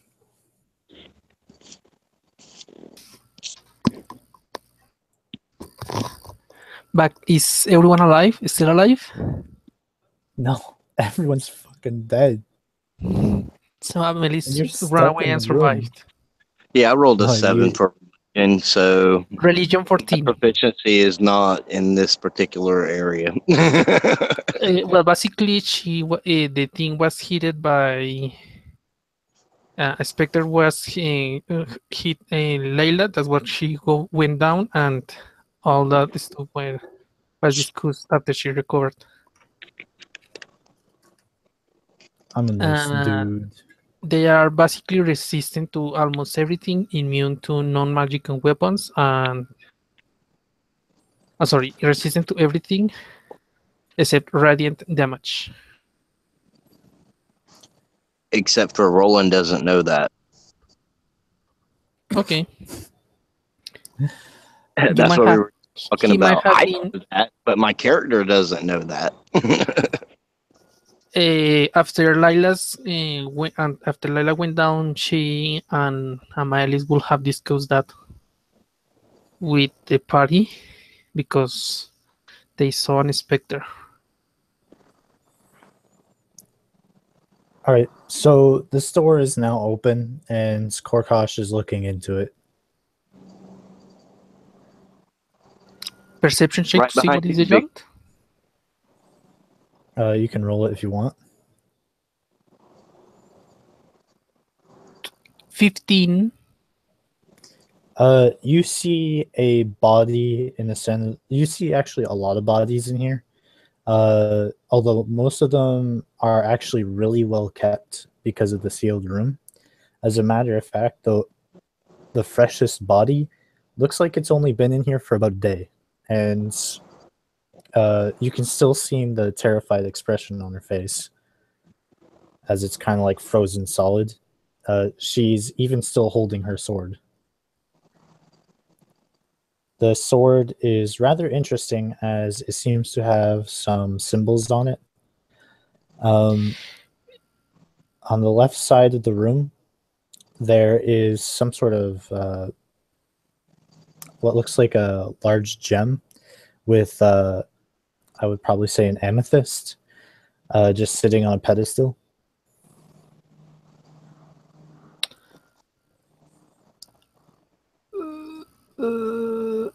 And she cannot ritual cast detect magic. Darn. Oh wait. Yes, she has memorized it, so she will ritual cast detect magic. Okay, hold on a second. Hold on 10 minutes and ritual cast detect magic. Ritual cast it? Yes, ritual casting. Okay, so yeah, you cast it. Everyone waits 10 minutes patiently. And the sword and the amethyst are magical. Is any of the bodies similar or the same as the specter appearance? No. Along the walls, besides anything of interest, along the walls there is just well-preserved lines of bodies. Well preserved.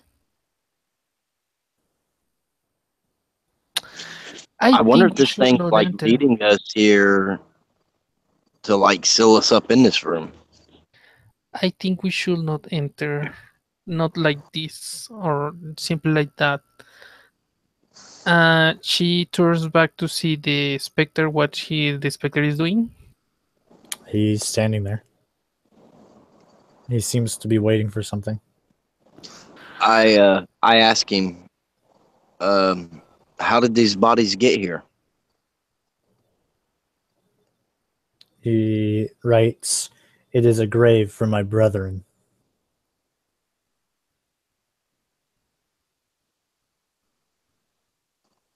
Are you one of the adventurers who got lost down here?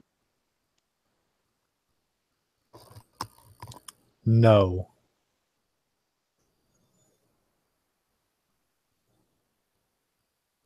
Which body do you want us to take out? He simply says all.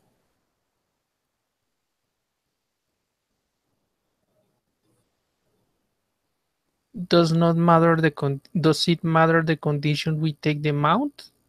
No. Okay. He justifies he wants, don't touch our bodies, but touch the dead ones. Which ones are your bodies? He points through the door at all the bodies that are kind of just sitting in grooves on the wall. So he wants us to get all the bodies off the floor and take Basically. them out. Yeah. Well, I was relaying to the other two if they don't understand his writing.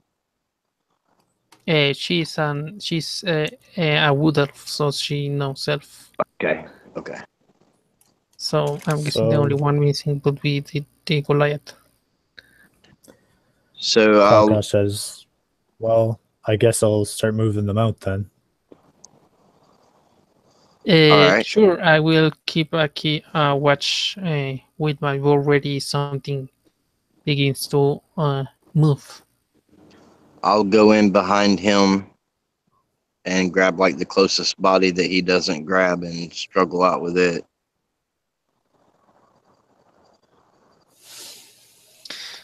While they're doing, she will check for traps. All right, so those two go in there. Will that 23? Roll for Actually, don't roll for investigation. As soon as they go in, actually roll perception because you're kind of facing the other way. 14.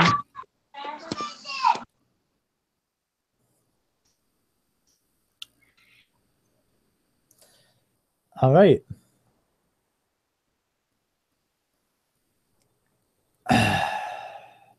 Roland, Korkosh, you're both in the room.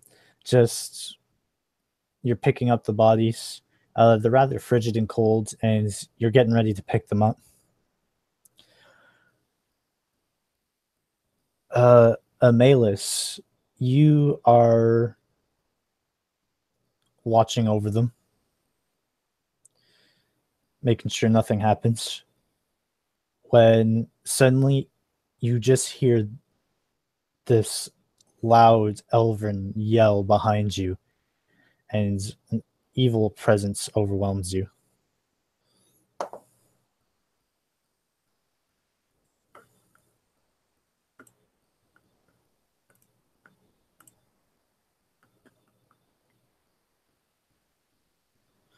Does a 19 hit you?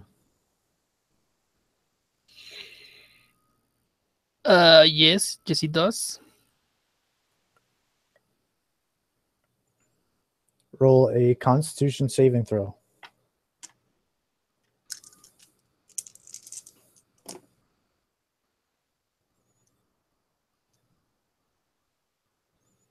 21. So you hear this loud yell behind you, and you turn around, and the elven creature is now this black mass, and it swipes at you, smashing your very essence with its hand. And it deals 7 points of damage. Whoa. She reacts screaming, "Ah, you betrayed us!" Everyone roll initiative.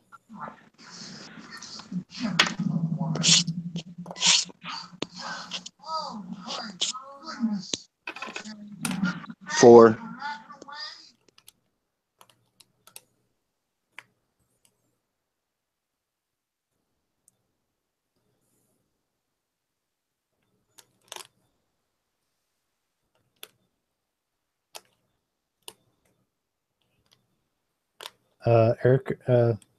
Chris. Amalus, what did you roll? 20. Okay. You go first.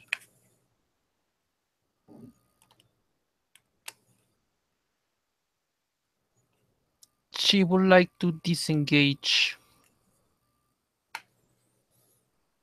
Okay. And move another 30 feet away from the thing.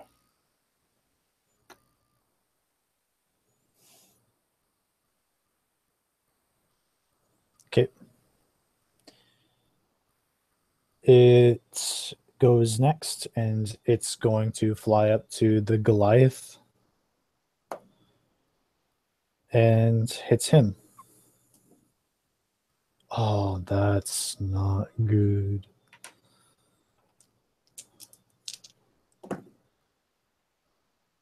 The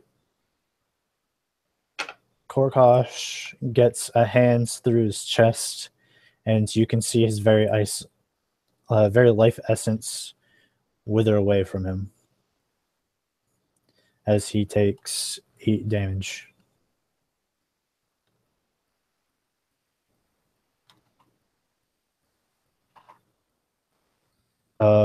Then it is Korkosh's turn. He's going to defend himself, but he misses with his battle axe. Just barely, but he misses. Roland, your turn.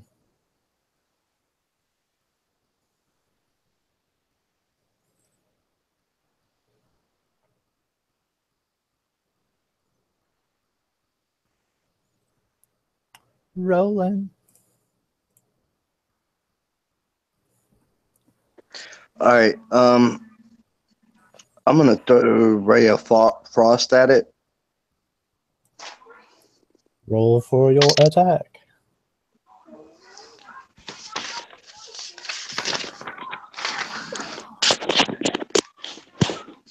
Wait. Oh, shoot. 15. That hits him.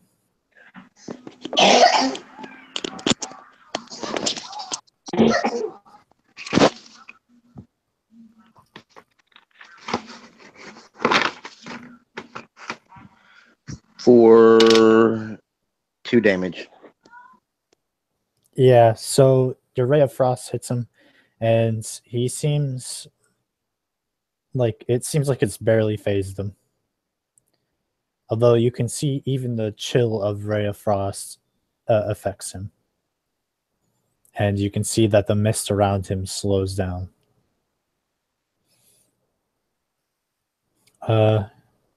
Himalis, your turn. She will. Would she have berries with her?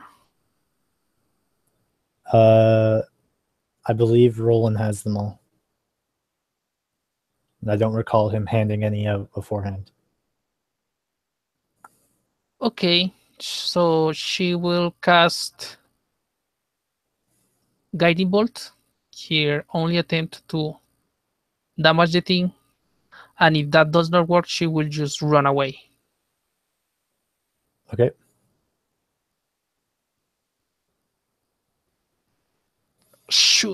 13. Yeah, that hits him. 19 points of radiant damage. Okay. Yeah, it's severely hurt. Its necrotic energy barely able to hold itself together. She will move. The guiding bolt has a 120 feet radius, so she will be able to cast it from that distance, and she will move 30 feet movement back, so for a total of 90 plus what he moved to reach the Goliath. And I'm guessing that will be her action. She will just, if you allow it, take her longbow and ready it.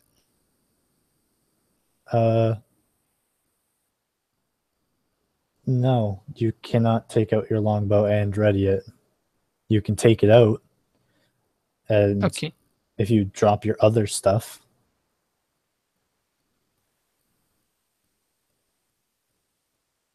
So will be. if you have any, I mean, if you're she carrying was anything readying else. her bow, but had to cast a spell.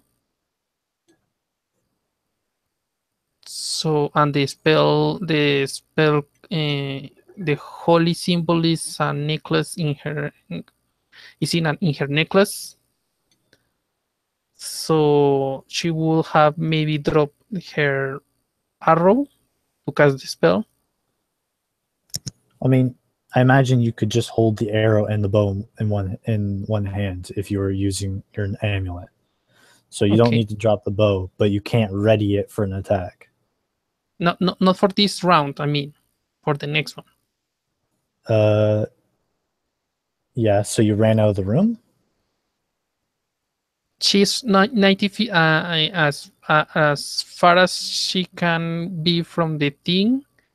If she can be 90 feet away and still be able to see it, she will do so. No, you ran when it attacked you. It moved behind you. I was assuming you were standing in the doorway watching them,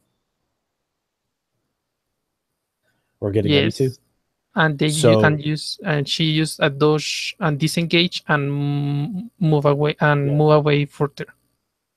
yeah, so you would have been in the room with them. There's nowhere else to go besides past it. Okay.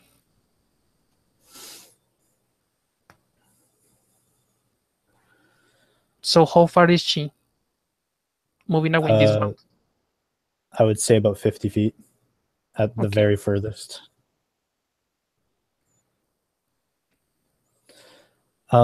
So it's going to attack the Goliath again. Stop that.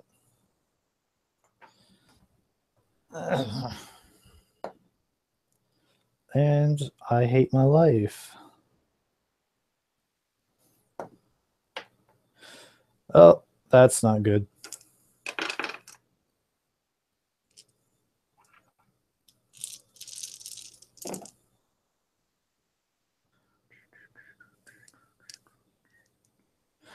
Yep. He's dead. So, Korkosh is getting ready to fight this creature after getting severely damaged by it. And the specter reaches his hand into the Goliath's heart and pulls out a spiritual manifestation of what his heart would look like if it was in his hand, and he crushes it. And the Goliath's body instantly withers like he was some sort of mummy, and he falls to the ground dead.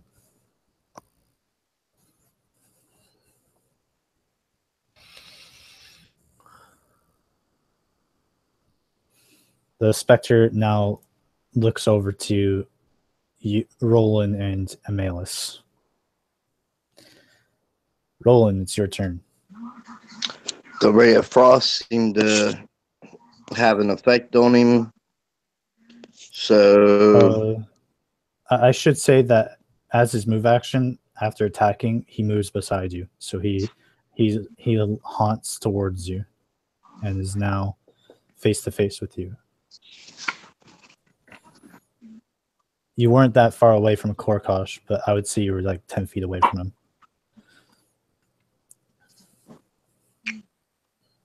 all right.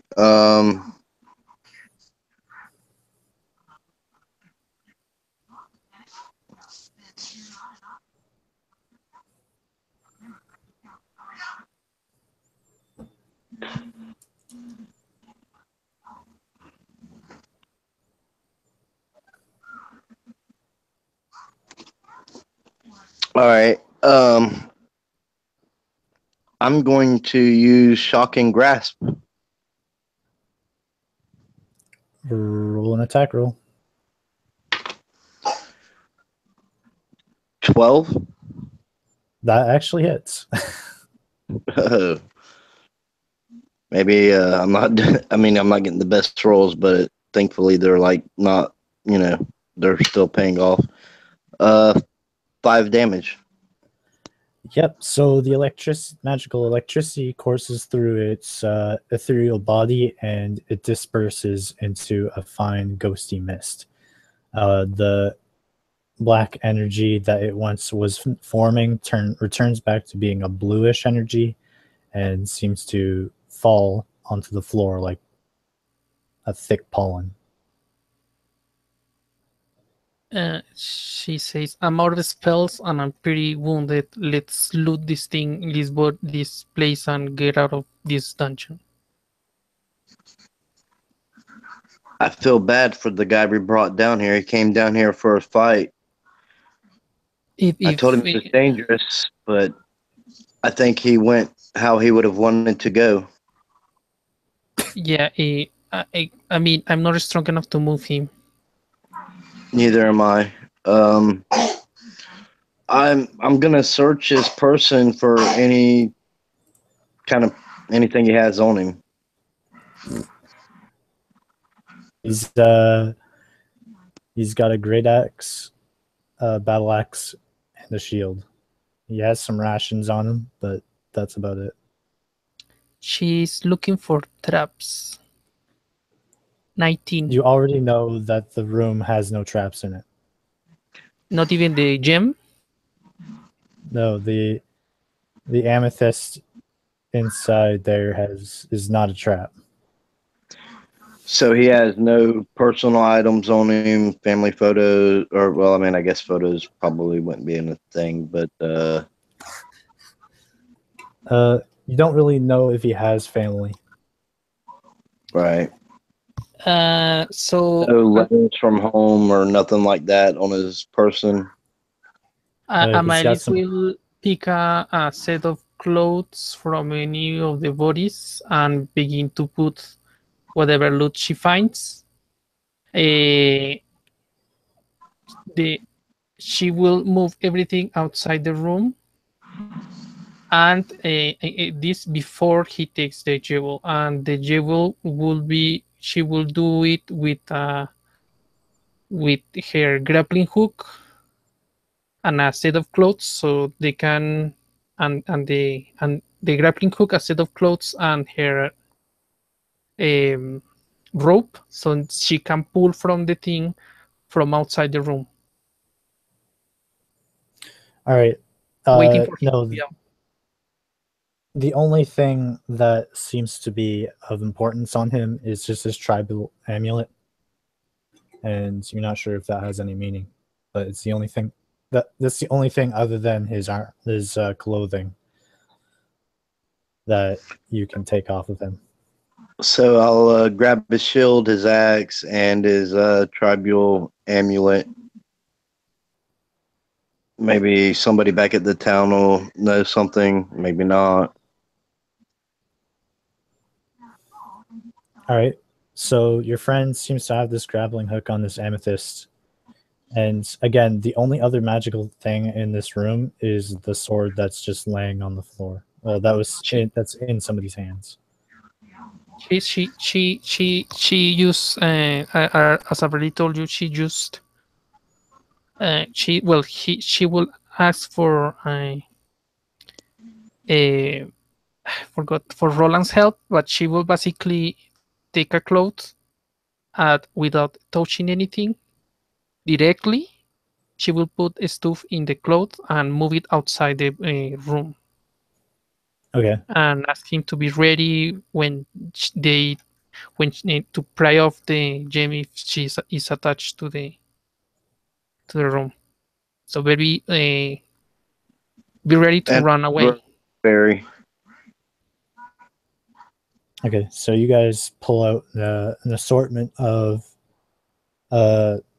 weapons, armor. Well, the armor is kind of hard to get off, but that I think you'll need to make a check for that. But the assortment of weapons, tools, arrows, bolts. Checks with checks. You're going to need to make medicine checks in order to peel the armor off their bodies. 15.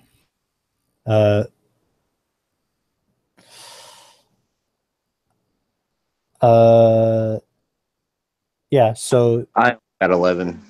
Yeah, so you guys are trying to remove the armor from their bodies, and some of the skin from the bodies actually like tears off and is stuck inside the armor. You'll have to spend some time to clean them. Sure, no problem. When he's ready, he will do the pulling of the gem. The sword will be on the loot pile. Okay. And eat the I gave you in case we run into anything on the way out. Yeah, so she will have Layla will have a length Amelis the holding bag. Will that fit in the holding bag? 500 pounds, and I don't remember how many cubic meters of. Let me check. Yeah, it'd be kind of pushing it, but you think it would all fit. Okay. 64 cubic feet. Yeah, it should all fit in there. Okay. You putting the amethyst in there too? When for that last one, she would like to wait till everything else is outside, including and of course her teammate, and he will yank it off with the made up grappling stuff she made with her grappling group with I have described from outside. Yeah, so you pulled it out of the room.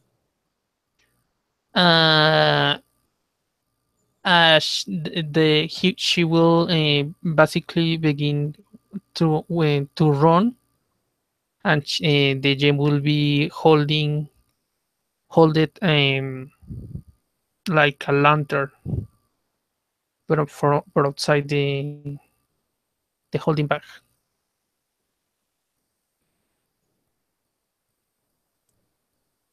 Oh, okay. So the amethyst is just hanging off the grappling hook. Yes. Okay. You guys head outside.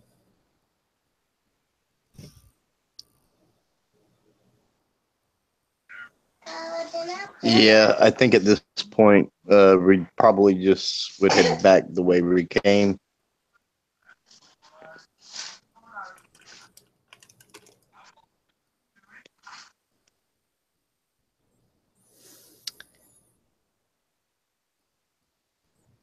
All right. So you guys leave the place back from whence you came because you have been drawing out the map. It's easy for you to find the way out. And you guys are now outside. everyone's kind of wondering what happened to Korkosh, and you just mentioned that there was a specter, and everyone kind of gets it right away.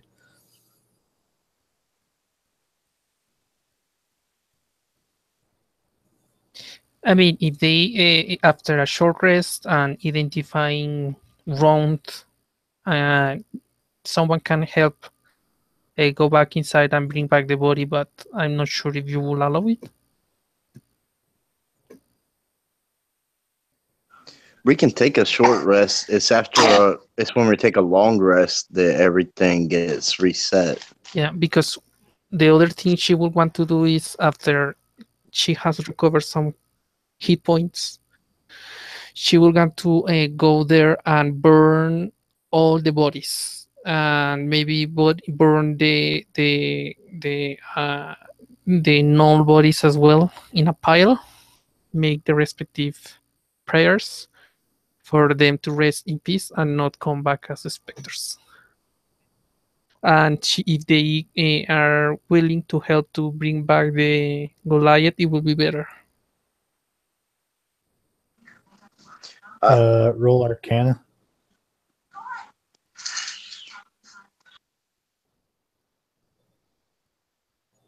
Oh, sorry, that was Lila's.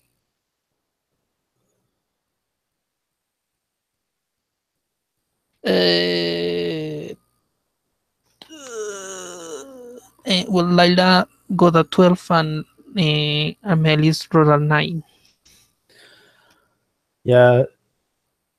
Layla got the 12. Yes. So Layla already knows that Revivify won't work. And she doubts that anyone in this camp is capable of casting anything stronger than that, so he's pretty done for.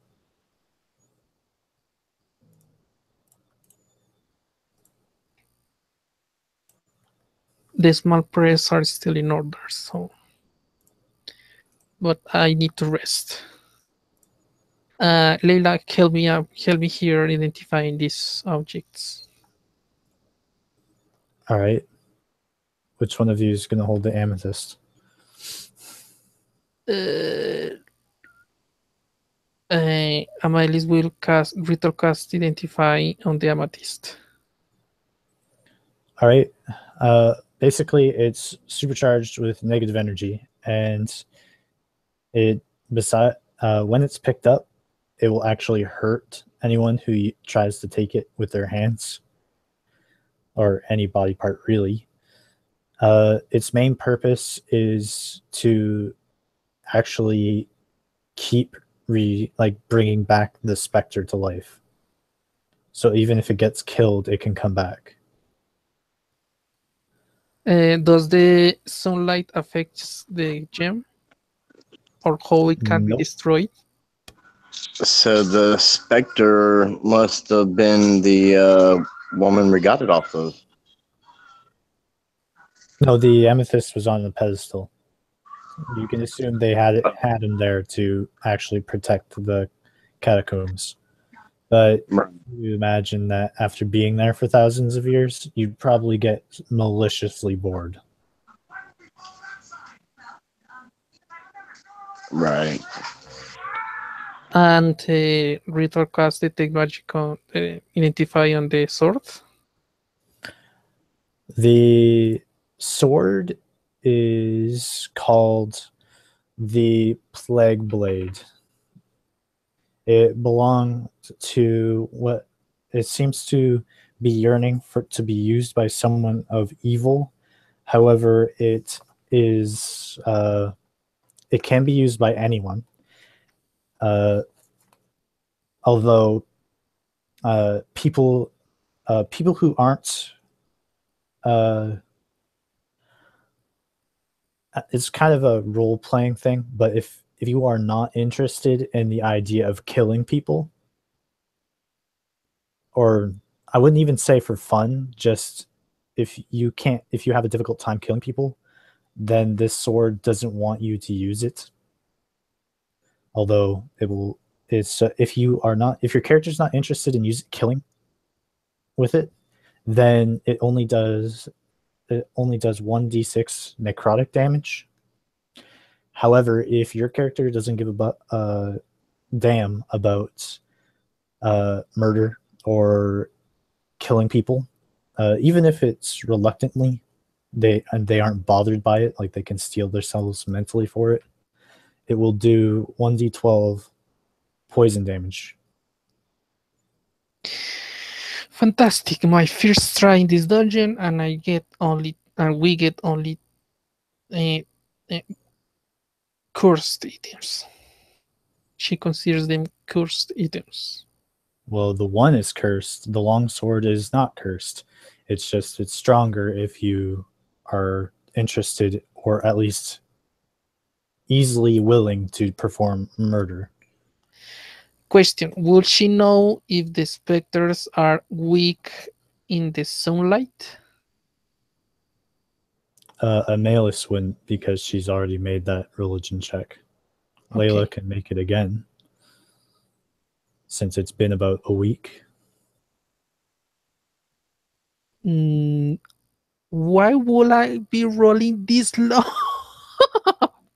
She rolled a natural one, total of 6. Yeah, no, they're it's that Are you season. sure I can roll Specters are that for you? scary as fuck. So the idea is to put it on a sunny place so the specter cannot damage people, at least for the in the day, and away from anyone that the specter can harm, and hopefully find something that could destroy this thing. So you basically just want to throw it in the woods.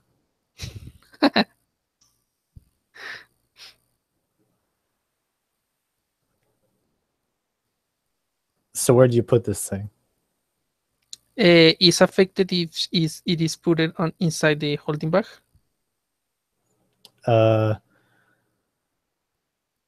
Yes and no.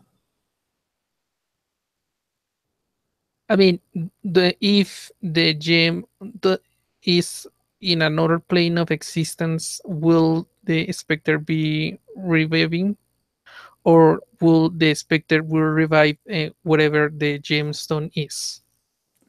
Roll an Arcana. I will get assistance from either of those.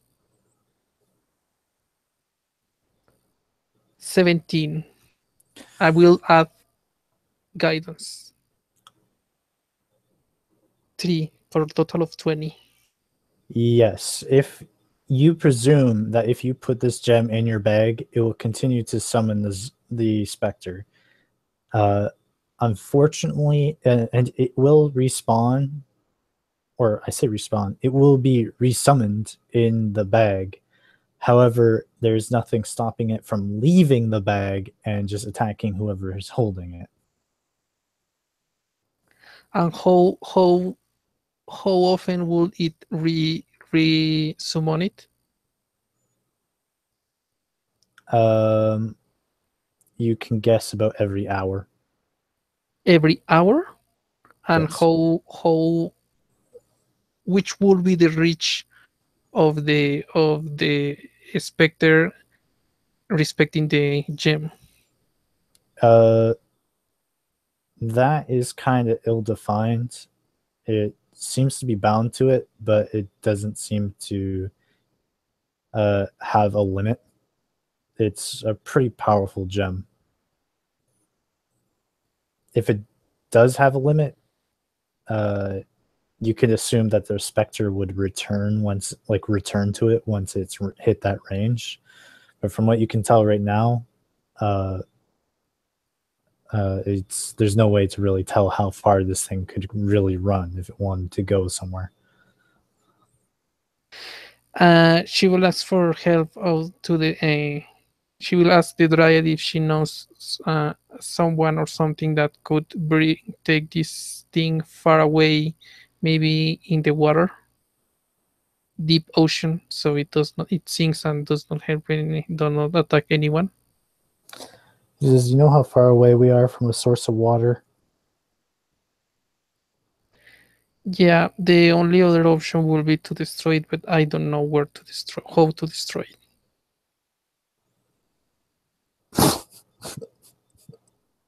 He says, well, the only other thing we can do is just get rid of it.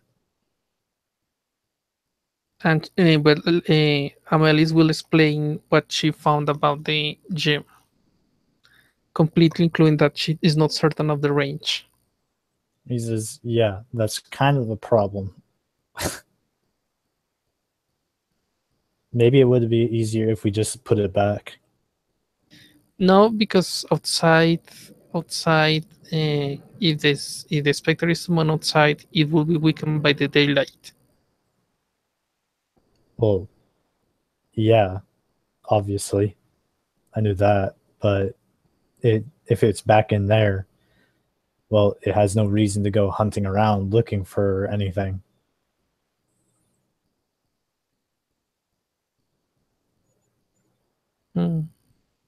Like, did it tell you anything, or Nothing specific, but it seemed quite Something about being put to rest.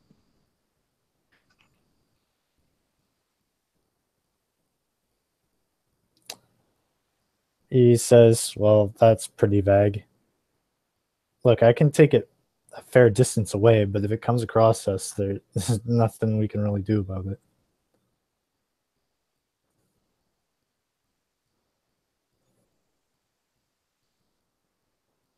a shame we cannot parlay with the thing.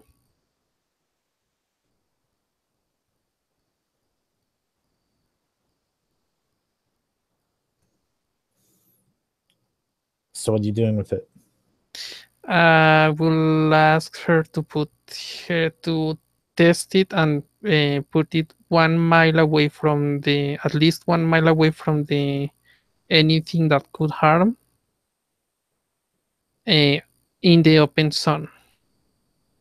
And if it comes to attack, we just will deal with it in the surface, where we are more prepared. All right. So who's taking this away? Asking the dryad to The find dryad? someone. The dryad Yes. can't move from her spot. If she she's has like friends, attached to the tree.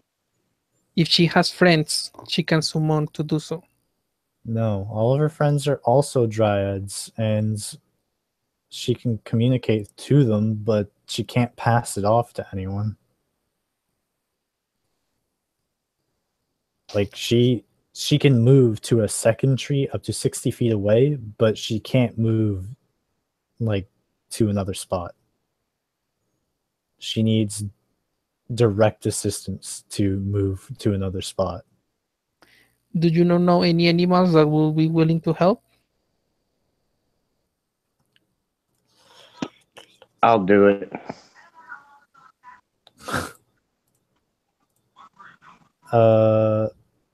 She says, I haven't really seen an animal in a while. She looks up and she starts whistling for a bird, and a bird comes down.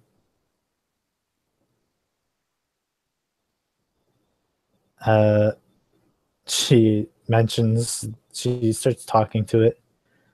And the bird is looking at this thing. The bird's looking at it, and it's like, nuh-uh, I ain't touching that thing. And it flies away.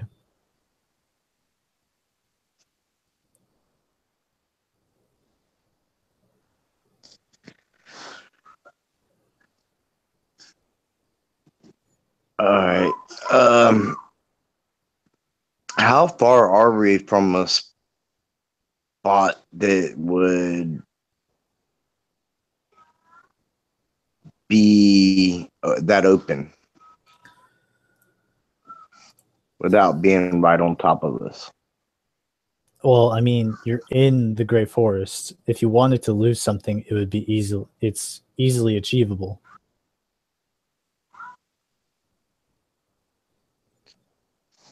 I ask her if she can be a little more specific on where, if she knows of any good places where I could ditch this thing.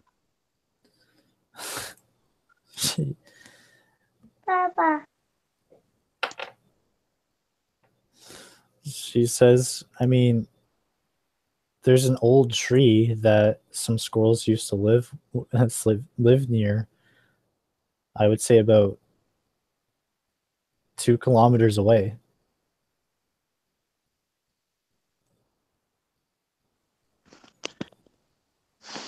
So I look at my companion and I say, "How does that sound?" I think it's good enough for a start. Let's as a test. All right. If you give it to me, I'll run it over there and come back as quick as I can. Sure, but be careful. It responds in 1 hour. I'm sure that's a lot less now. It will be 10 minutes per retort, so we will have at least So how you 40 hand it minutes. to him? It's like wrapped up or something, right? Yes. Okay. So I take it and whatever he's got it wrapped up in, and I just start running to the spot the dryad told me about. All right, roll perception.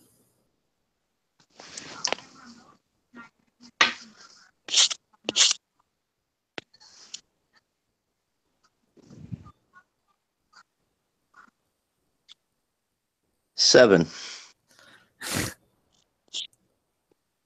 Of course. All right, so you run for about 3 minutes, and you're getting a little tired from all the running you've been doing. After a while, all the trees just kind of start looking the same.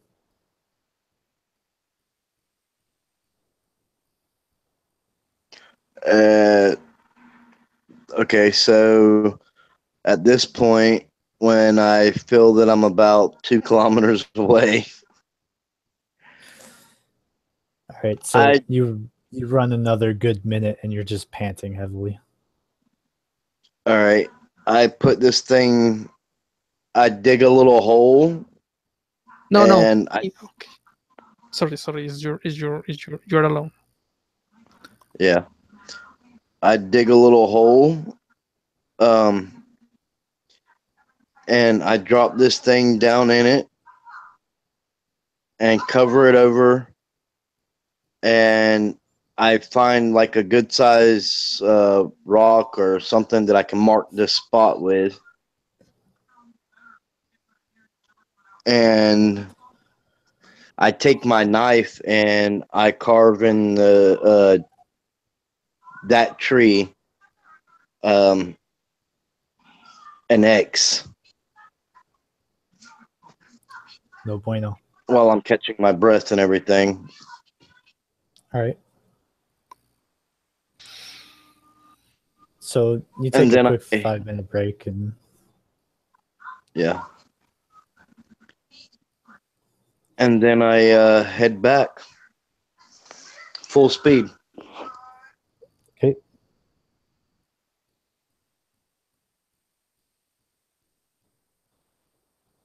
All right, so it takes you another 2 minutes to get back to camp. 3. You say 3. Well, I know where I was at compared to the camp, but I didn't know where I was at compared to where she was telling me about the tree. Okay. I got a little lost on the directions, but I marked the tree that I buried it at and put a rock over the top of it. Okay. So let's take a short rest now and maybe clean the things out to see what else we found.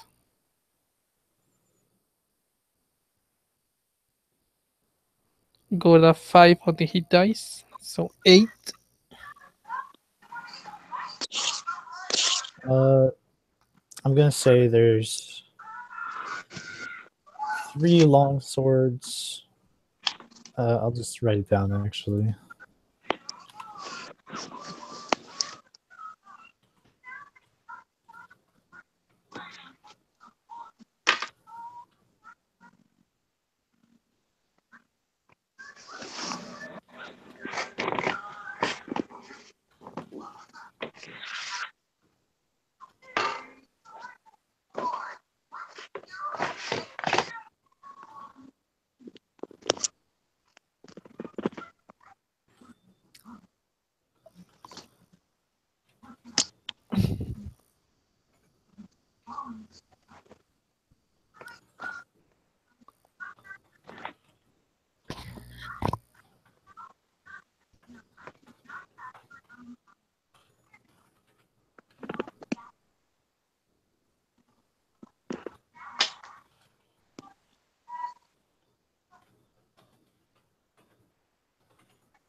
And I shield. actually have expected that thing to respawn and like get me before I got back. I got the time in my head, don't worry.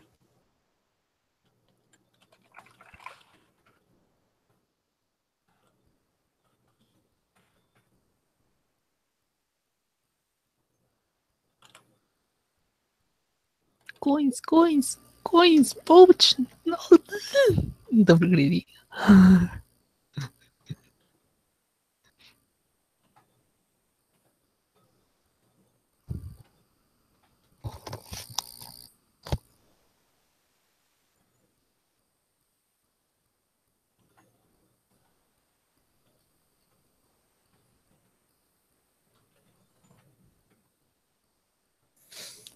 Oh.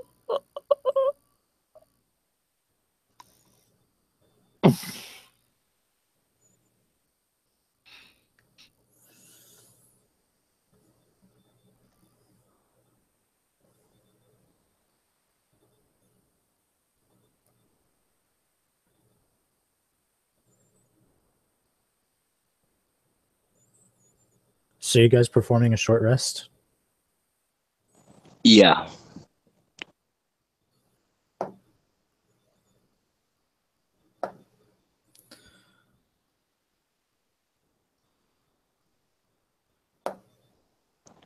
I got back a whopping 2 hit points.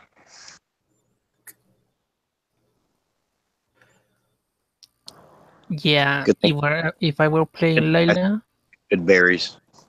if I were playing Layla, she would have make a long song of rest. But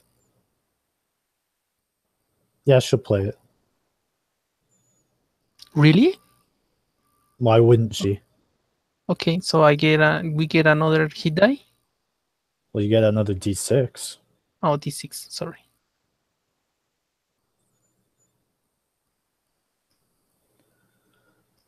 Yes, full health. So you guys are just mingling about, having a good time with this song. By the way, don't add your HPs just yet.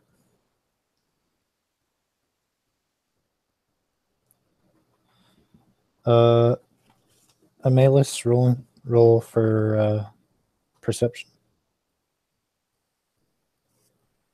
12.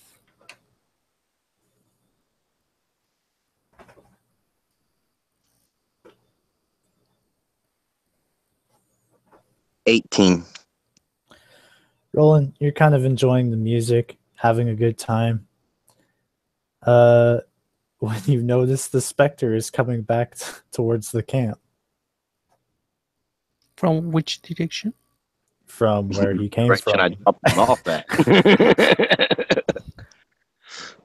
We got company. I'm imagining He's, everyone is ready. yeah, Ready. so yeah, they all get up, which includes Layla, Fear, and Luna. They not sure if Drazona is there again, but yeah. So the 5 of you get up to your feet.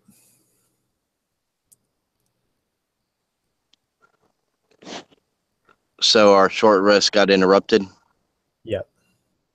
Okay, so okay.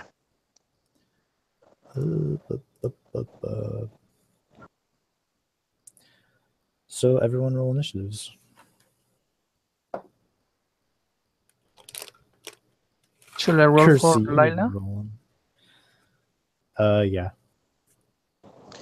10.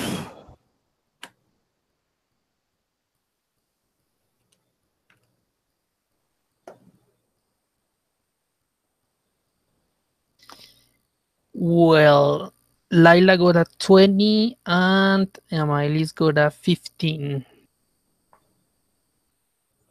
Both are 16 dexterity.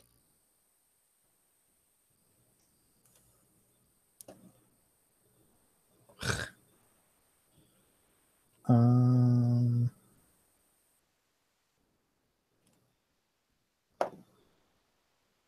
right.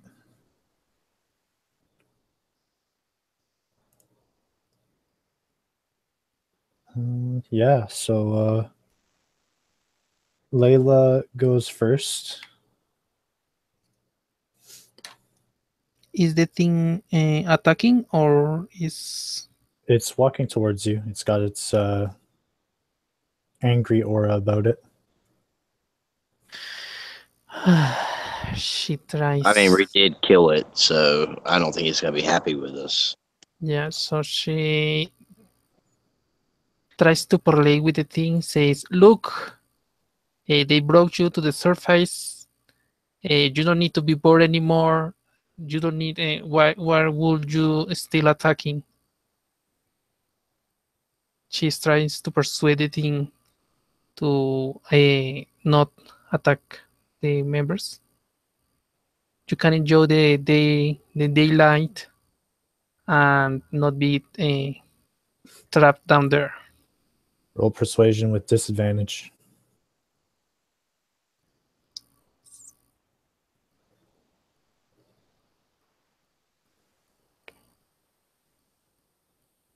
Nine. Oh wait, can I get a guidance? No. So you're like trying to persuade this thing and it eats you? No. Yeah.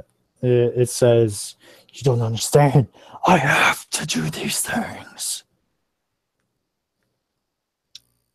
Not really. You're outside. You are free now. Oh, yeah, I can't say anything. So it just writes it to you. But it's kind of hard to read since it's angry and the vibrant words that you could easily understand before are now black and hard to read. If we destroy that amulet, we can set you free.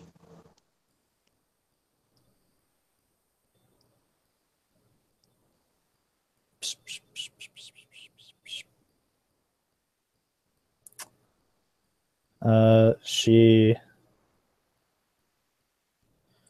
don't know why I'm looking at this because I really don't need this. Yeah, the Dryad is going to cast. Oh, she's got to check something first. Yeah, she's going to cast Entanglement at it. And yeah, the roots come out from the ground and the specter is restrained. Well, it can't be restrained, so it's just the roots come up and try to grapple with it, but the roots and stuff just float through it and can't do anything to it. Once she realizes that it's kind of a failed attempt, she dismisses the area and the roots go back into the ground. Which moves us on to 15, which was, I think, Amalus. Yes. Basically, she will attempt to assist Lila in to calm the thing down and convince her or convince the specter that there is no longer need to fight and that trying to befriend. Roll disadvantage.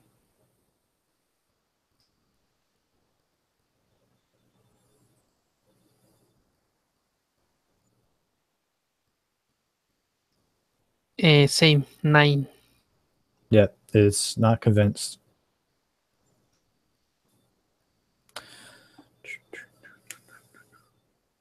Roland.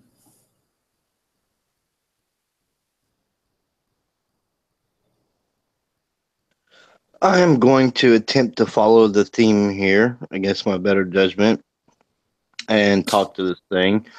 You say that we don't understand that you have to do these things, but if you could tell us how to destroy this amulet, we could set you free.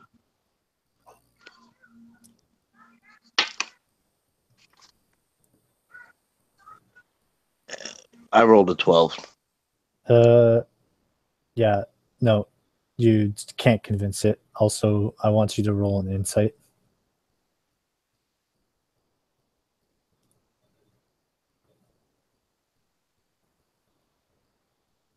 $14.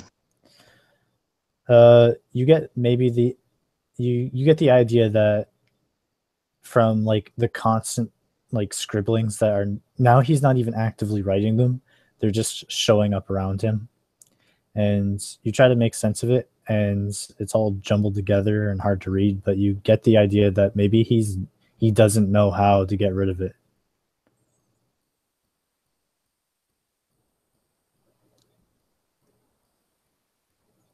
Also, you get the idea that maybe he's compelled to rather than he wants to.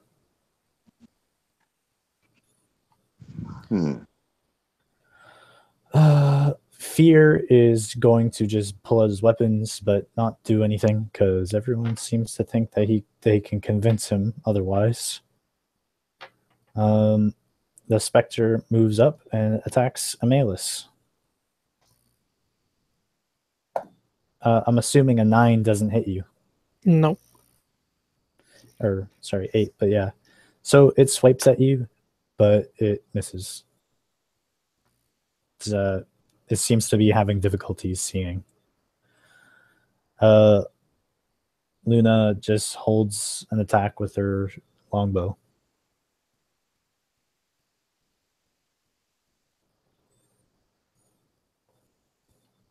She can use Layla? inspiration. Yeah, she gives a bardic inspiration to Layla. And now it's her turn. She will make another attempt. Says, look, just give us time. We can, if it is necessary, we can dispel you and look for information about that. How to make that contract or whatever is compelling you to do this. Roll a disadvantage. And what the inspiration gives me? Bardic inspiration gives you a d6. 16. Nope.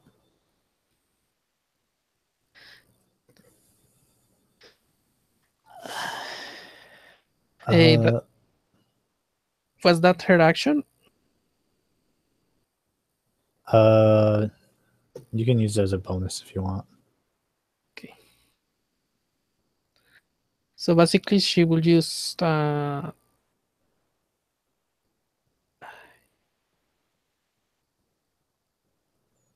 Lila will use second level guiding bolt on the thing as a disperse method.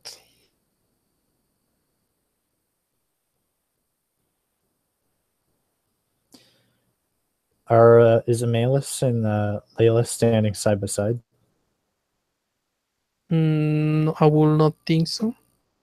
Okay. She will have after after the in after the identification, they will have move around.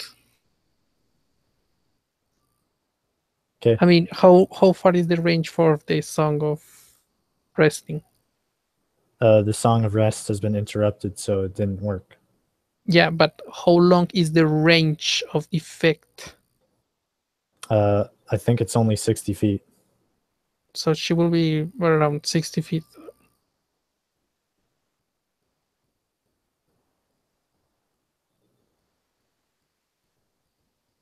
Okay.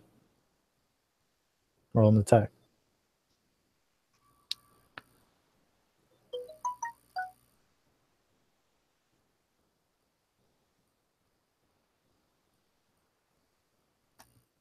Uh, 17 Hits.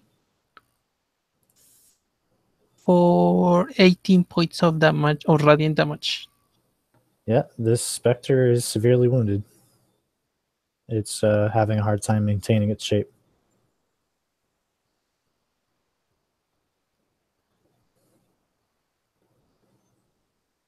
And she will disengage and sorry, move away if since she's not in melee with the thing. Okay.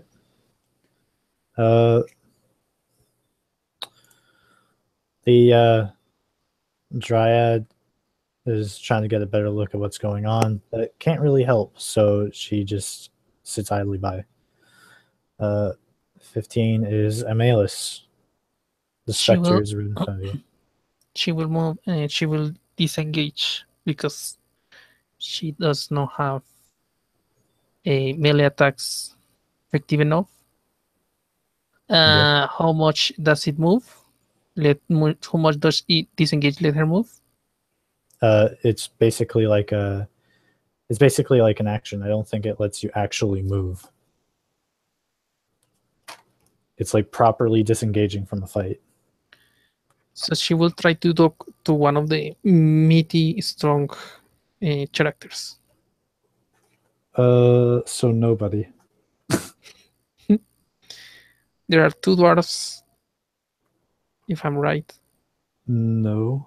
and a Well, human. Chavix is there, but Hulrig isn't. So you only have the one barbarian there, and he's not fighting that thing because he's superstitious as fuck. And he remembers what happened to the last person.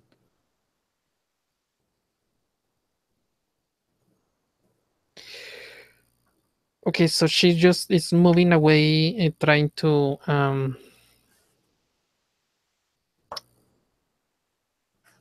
a wide area, so the creature does not get to pick anyone easily and have to move a lot. Okay.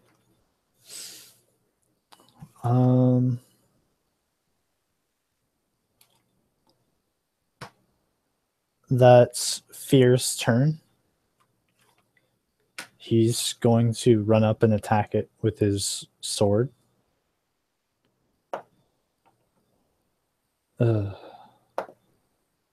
He hits it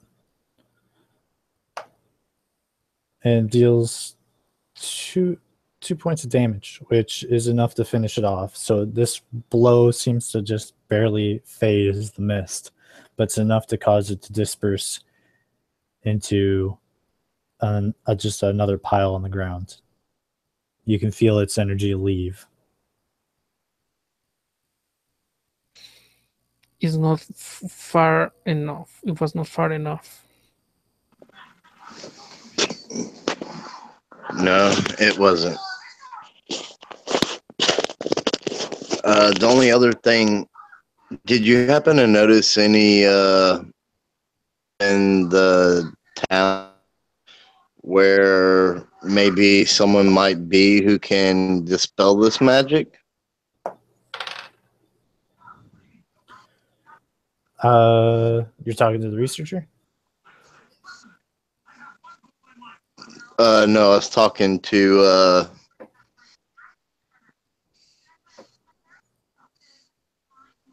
Lionel, who are you, who was in the town with us? Which one of your characters, or both of them, or Both of them were. Everyone was back in town. okay? So either one of them, I guess. We will require a higher level cleric. Yeah. Did you notice anybody like that in the town? Will any of my characters not know anyone, any cleric or any temple around town? There is a temple there, but they are dedicated to gods of war and gods of tempests. There is a kind of shamanistic. I would probably call it almost. I would call it a paganistic thing in there as well, but that might just be druids. There is a small shrine to what might be a nature god, but you're not entirely sure. They mostly pray to the god, a god of war. I have to pick one out really quick. You know what? I actually have an idea. We can take this thing and drop it off in that Coliseum, and it'll give them guys something to do for a little while. First, we have to be sure that it does not attack us in the way, and it reappears each hour.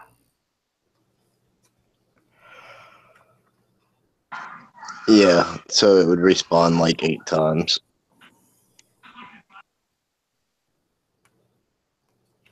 We definitely can't leave it like sitting outside the camp where it's coming to us, though.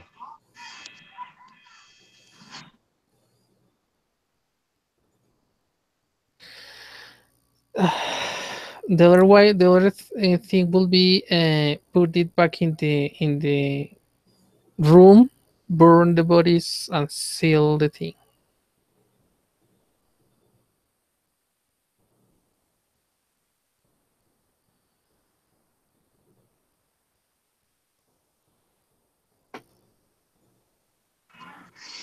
We can give that a go, I suppose.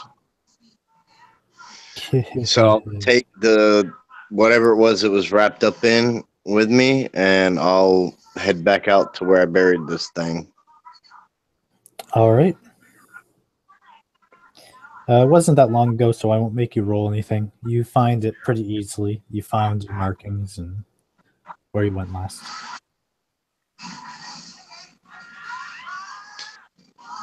And I'll use this cloth to dig up the ground so that I don't accidentally touch anything. And when I come across it, I just, wrap it up in it. Lila has a shovel, so she will have lent that to you. Okay, it's not that deep in the ground. Yeah, I just basically covered it. And then I head back to camp. I have it. All right. The researcher says, now put it the hell back so it can leave us alone. Well, until we get back down in there anyways.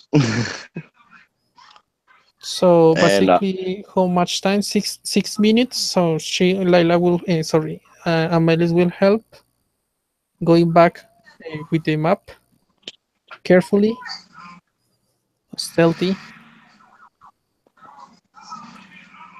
Okay. You guys make stealth checks.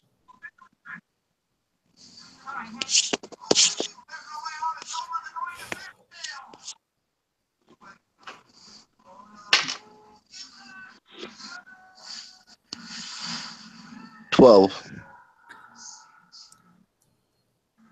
19. I'm awful noisy for somebody with no armor. Yeah, you guys get back to the room without any problems. And following your map, you don't get lost. Put the gem back in the place and throw some oil in the bodies. Make a prayer, ignite it, and close the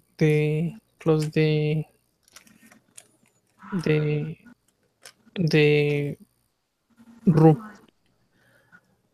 All right. I'll help with So support if need be. yeah, so you just help her spread the oil and light the fire, and she does the prayers. It takes, I guess, about 5 minutes to go through the whole process.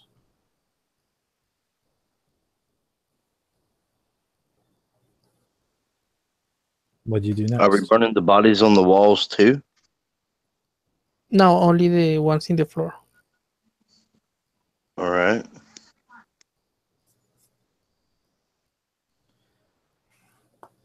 Well, unless the no. I think it can be contained with only the oil.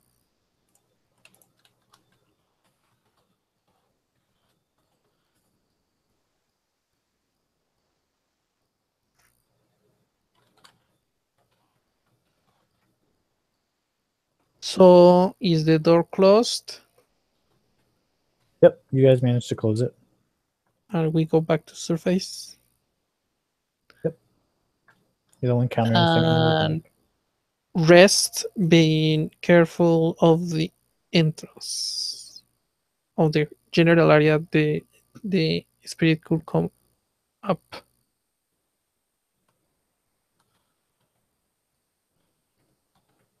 So short rest at the entrance. As maybe not so close.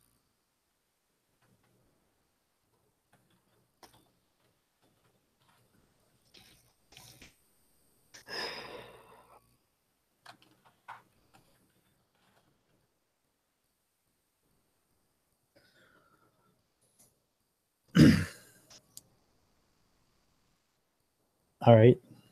So one more time for me. What are you guys doing? You guys head back. So you guys are resting at the entrance. Not long resting, short resting. Yes. Well, in the camp, everyone ready. Amelie needs to rest. Entrance, yeah. Okay. So you guys spent your hit dice, arcane recovery, stuff like that. Yes. Yes. All right. Add the d6 for the Song of Rest.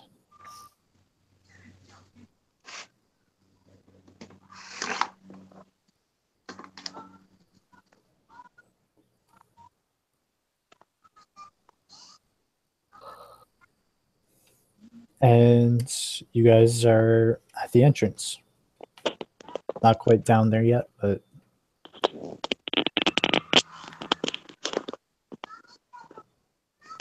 where do you guys go? Amelie is down for the day. She has spent all her spells. Okay, so you're performing a long rest then. Well, the short rest to see if the thing will come back. And well, she's done. She can do. She only will be able to use her sacred flame and her longbow. And Nope. use her longbow. An hour passes and the specter doesn't seem to be haunting you.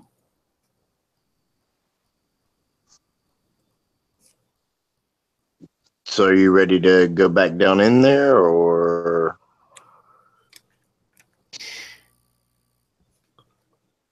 I mean, the one we hired to protect us is dead already, and I am out of healing spells.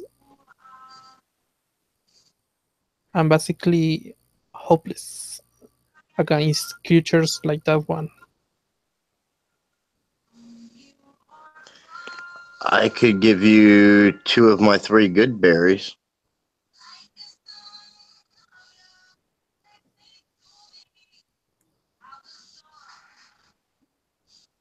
Sure, if you Gerald are ready to go on a bit more.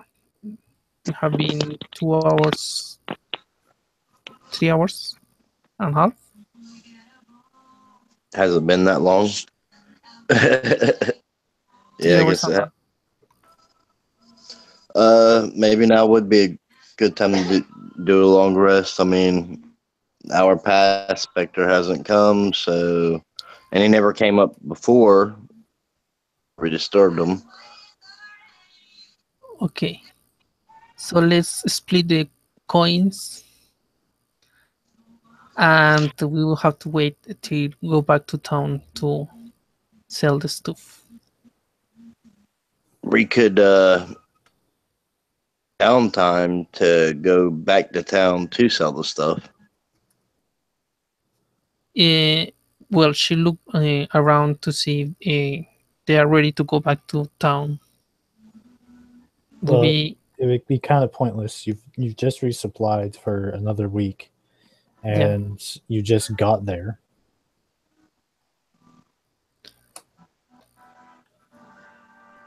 And plus, you have to carry all that stuff out. Yeah.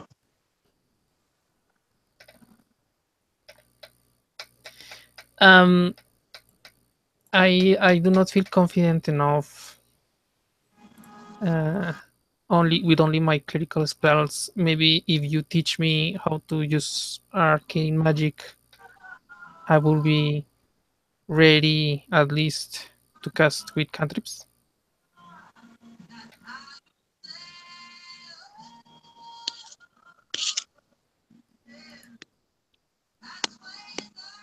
Yeah. Thank you. So I guess we go ahead and do a long rest in the camp. And All right. he worked that. And unless you guys want to do anything for role playing sake,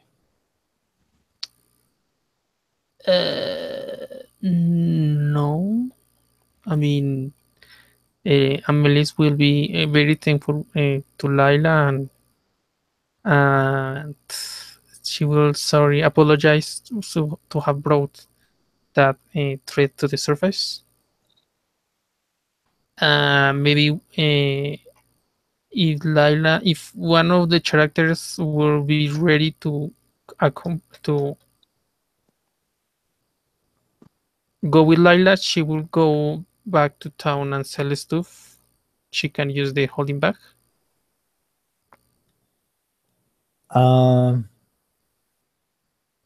yeah, I don't think, besides Roland, I don't think any of you really trust the other 3, 4.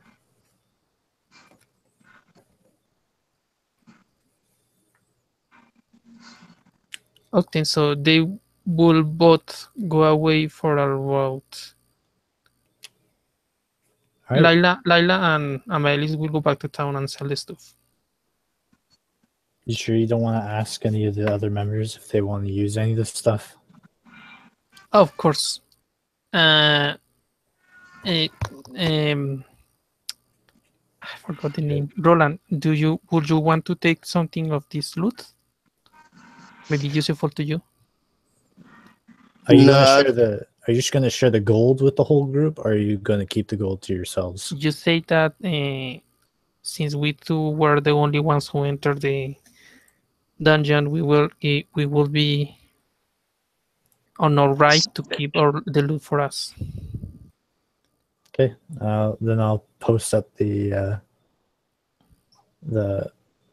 items, but I won't post the gold or the magic, the plague blade.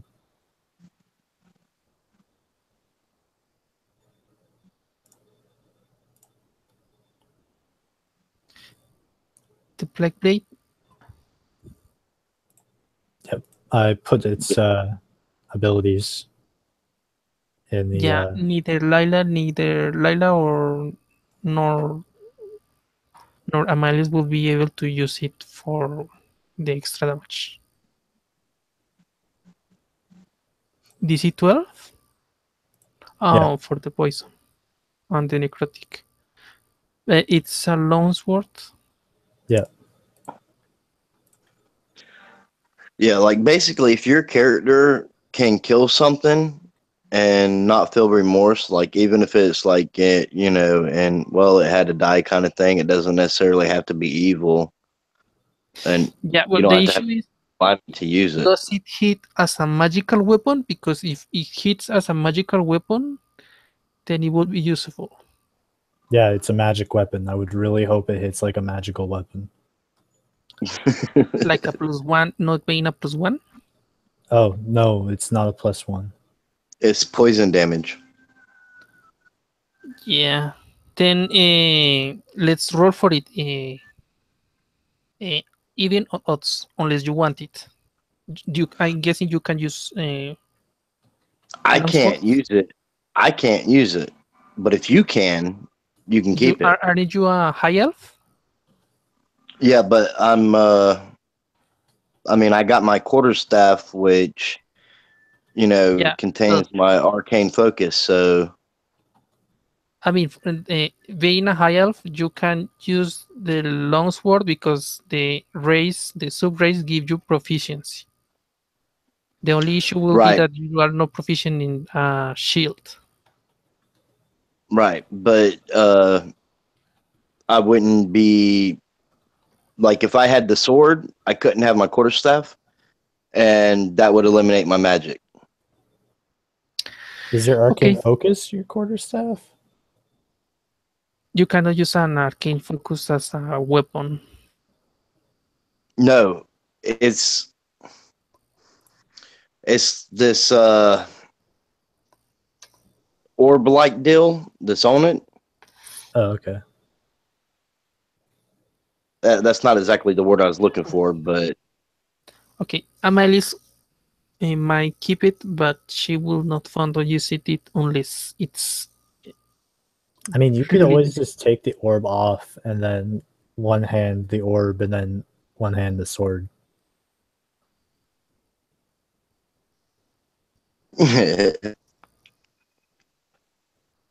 uh, I mean, I'm trying to. those things are actually really hard to break. It's not like in Lord of the Rings where it just falls on the ground and it's fucking done. Right. I'm trying to think of how I would like do like the motions and stuff, with like both hands being occupied. Well, you don't really. You can. Well, technically, you can put the sword down as a free action and then pick it up as a bonus. So if you don't plan on using anything else, like attacking, you could just sheath your sword, then pull it back out after the spell. It's kind of nuanced, but you can do it. That's true.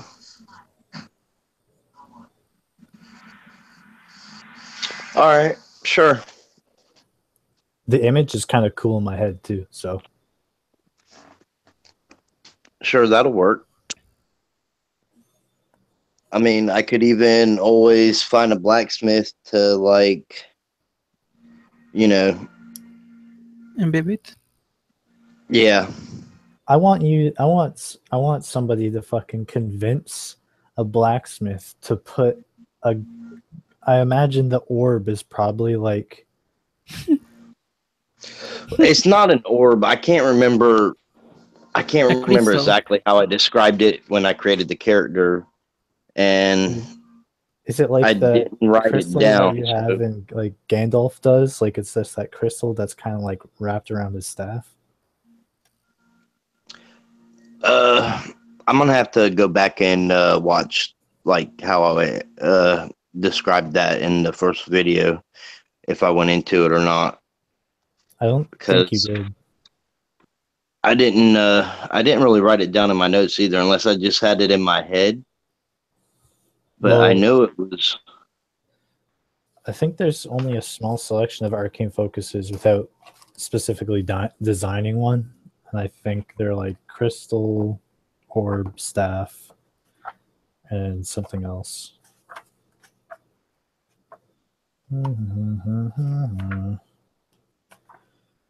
Crystal, orb, rod, staff, and wand.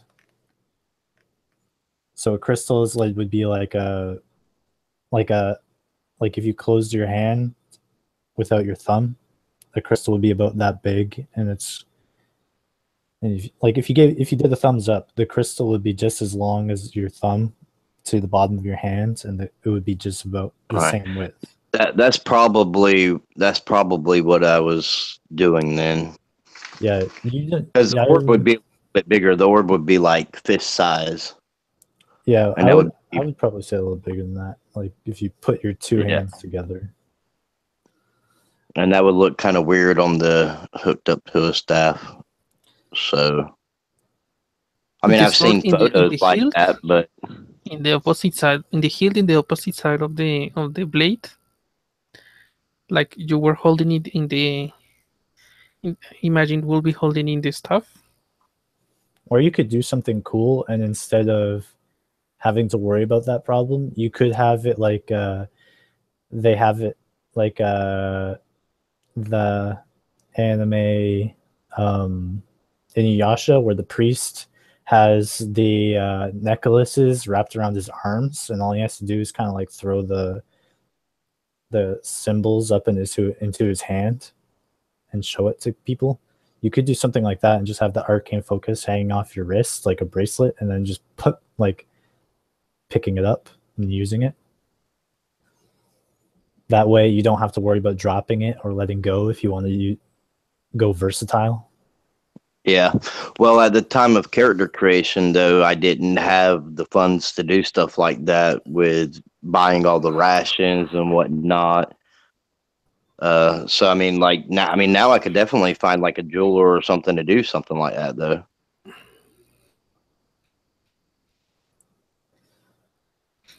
But yeah, Is there a jeweler in the town? Probably maybe not as experienced as what you'd think, but they do have their own unique technique that they have access to. So we can talk about that when we go to Camisna again. But for now, I'm going to end the stream. Thanks everyone for watching. Thanks you two for playing, and hopefully I'll see you for Friday. Thanks for watching. Thanks for DMing, and Lineal, thanks for playing. Same. Thanks for watching, and you guys for letting me play.